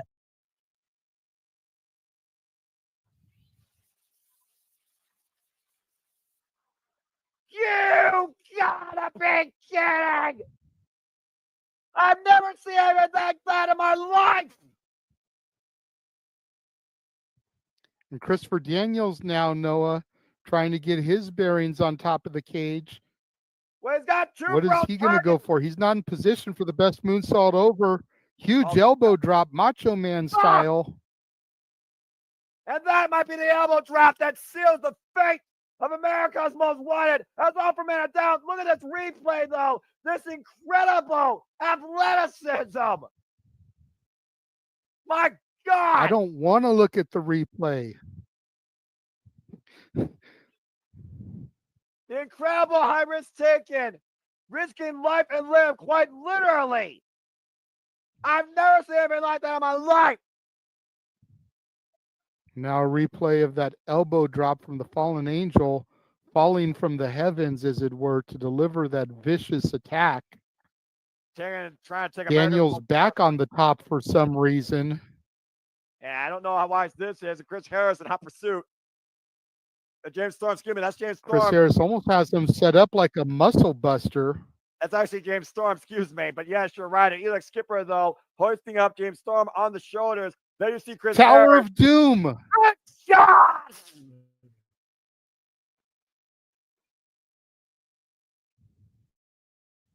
The Tower of Doom coming all the way down from the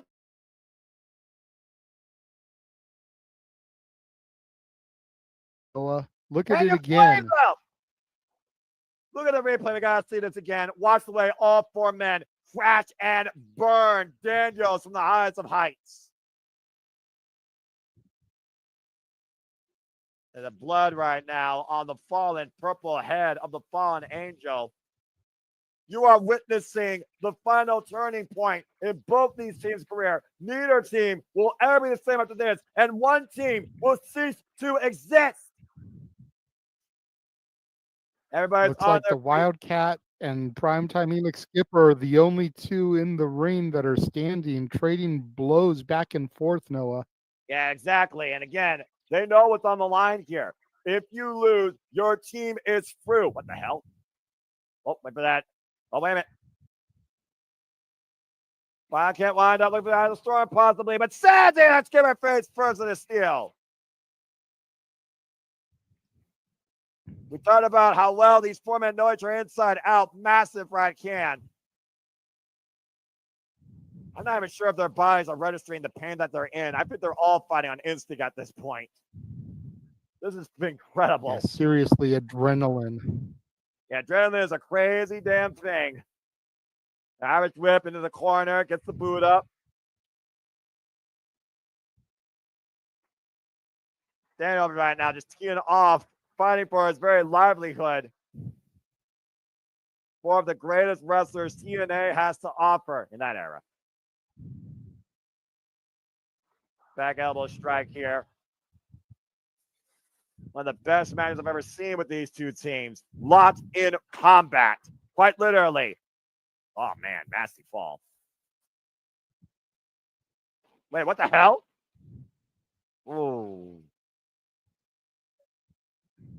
I'm not sure if that actually paid off or what he did there, JJ. I think he just ran into Daniel's lower region and took the bounds off from underneath him.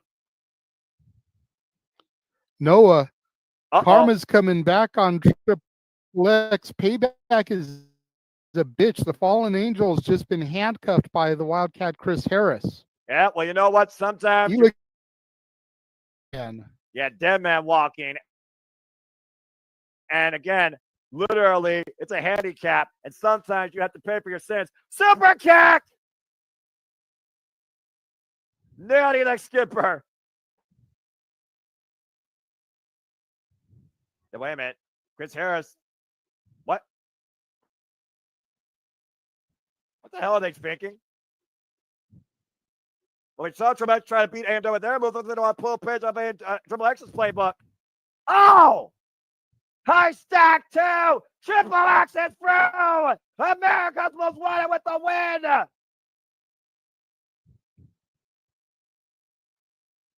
Primetime Elix Skipper just ate the pinfall there, Noah, as the Fallen Angel Christopher Daniels was handcuffed.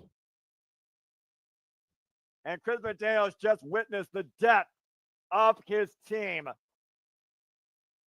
America's Most Wanted has done it. Somehow, some way. Look at the ending, by the way.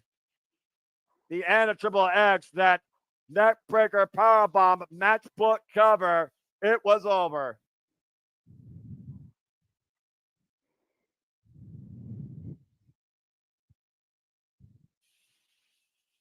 Well, Daniels, again, you get what you deserve. You reap what you sow.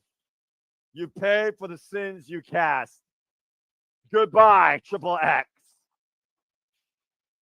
Of one of the most memorable, violent. Thankfully, go ahead.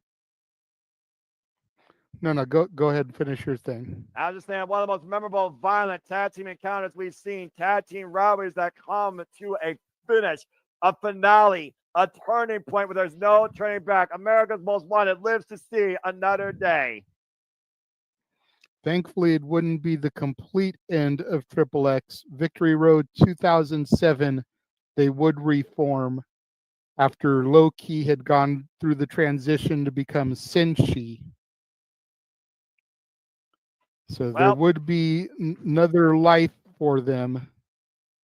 But this was definitely it for a while here as we get our little signature finale. Because once again, JJ, this is TNA Wrestling. For the Renegade, much more too. And again, happy Thanksgiving to all of you. Thank you for tuning in to this special Retro Call. Again, you've touched on it multiple times today, but let's go ahead. We've got Turning Point tomorrow, the 2024 installment. We've got the WrestleCade Super Show on Saturday, just before Survivor Series War Games. War Games! Double feature that day. And as if our voices aren't going to be shredded already, then we get to sing. Karaoke night. Family karaoke, so think groups that have family member connections, you know, the Beach Boys with Brian Carl and Dennis Wilson, the Hanson brothers, AC/DC, Angus and Malcolm Young, Van Halen, Alex and Eddie Van Halen, Wilson Phillips, Carney and Wendy Wilson, Donnie and Marie Osmond, the Jacksons, etc., etc.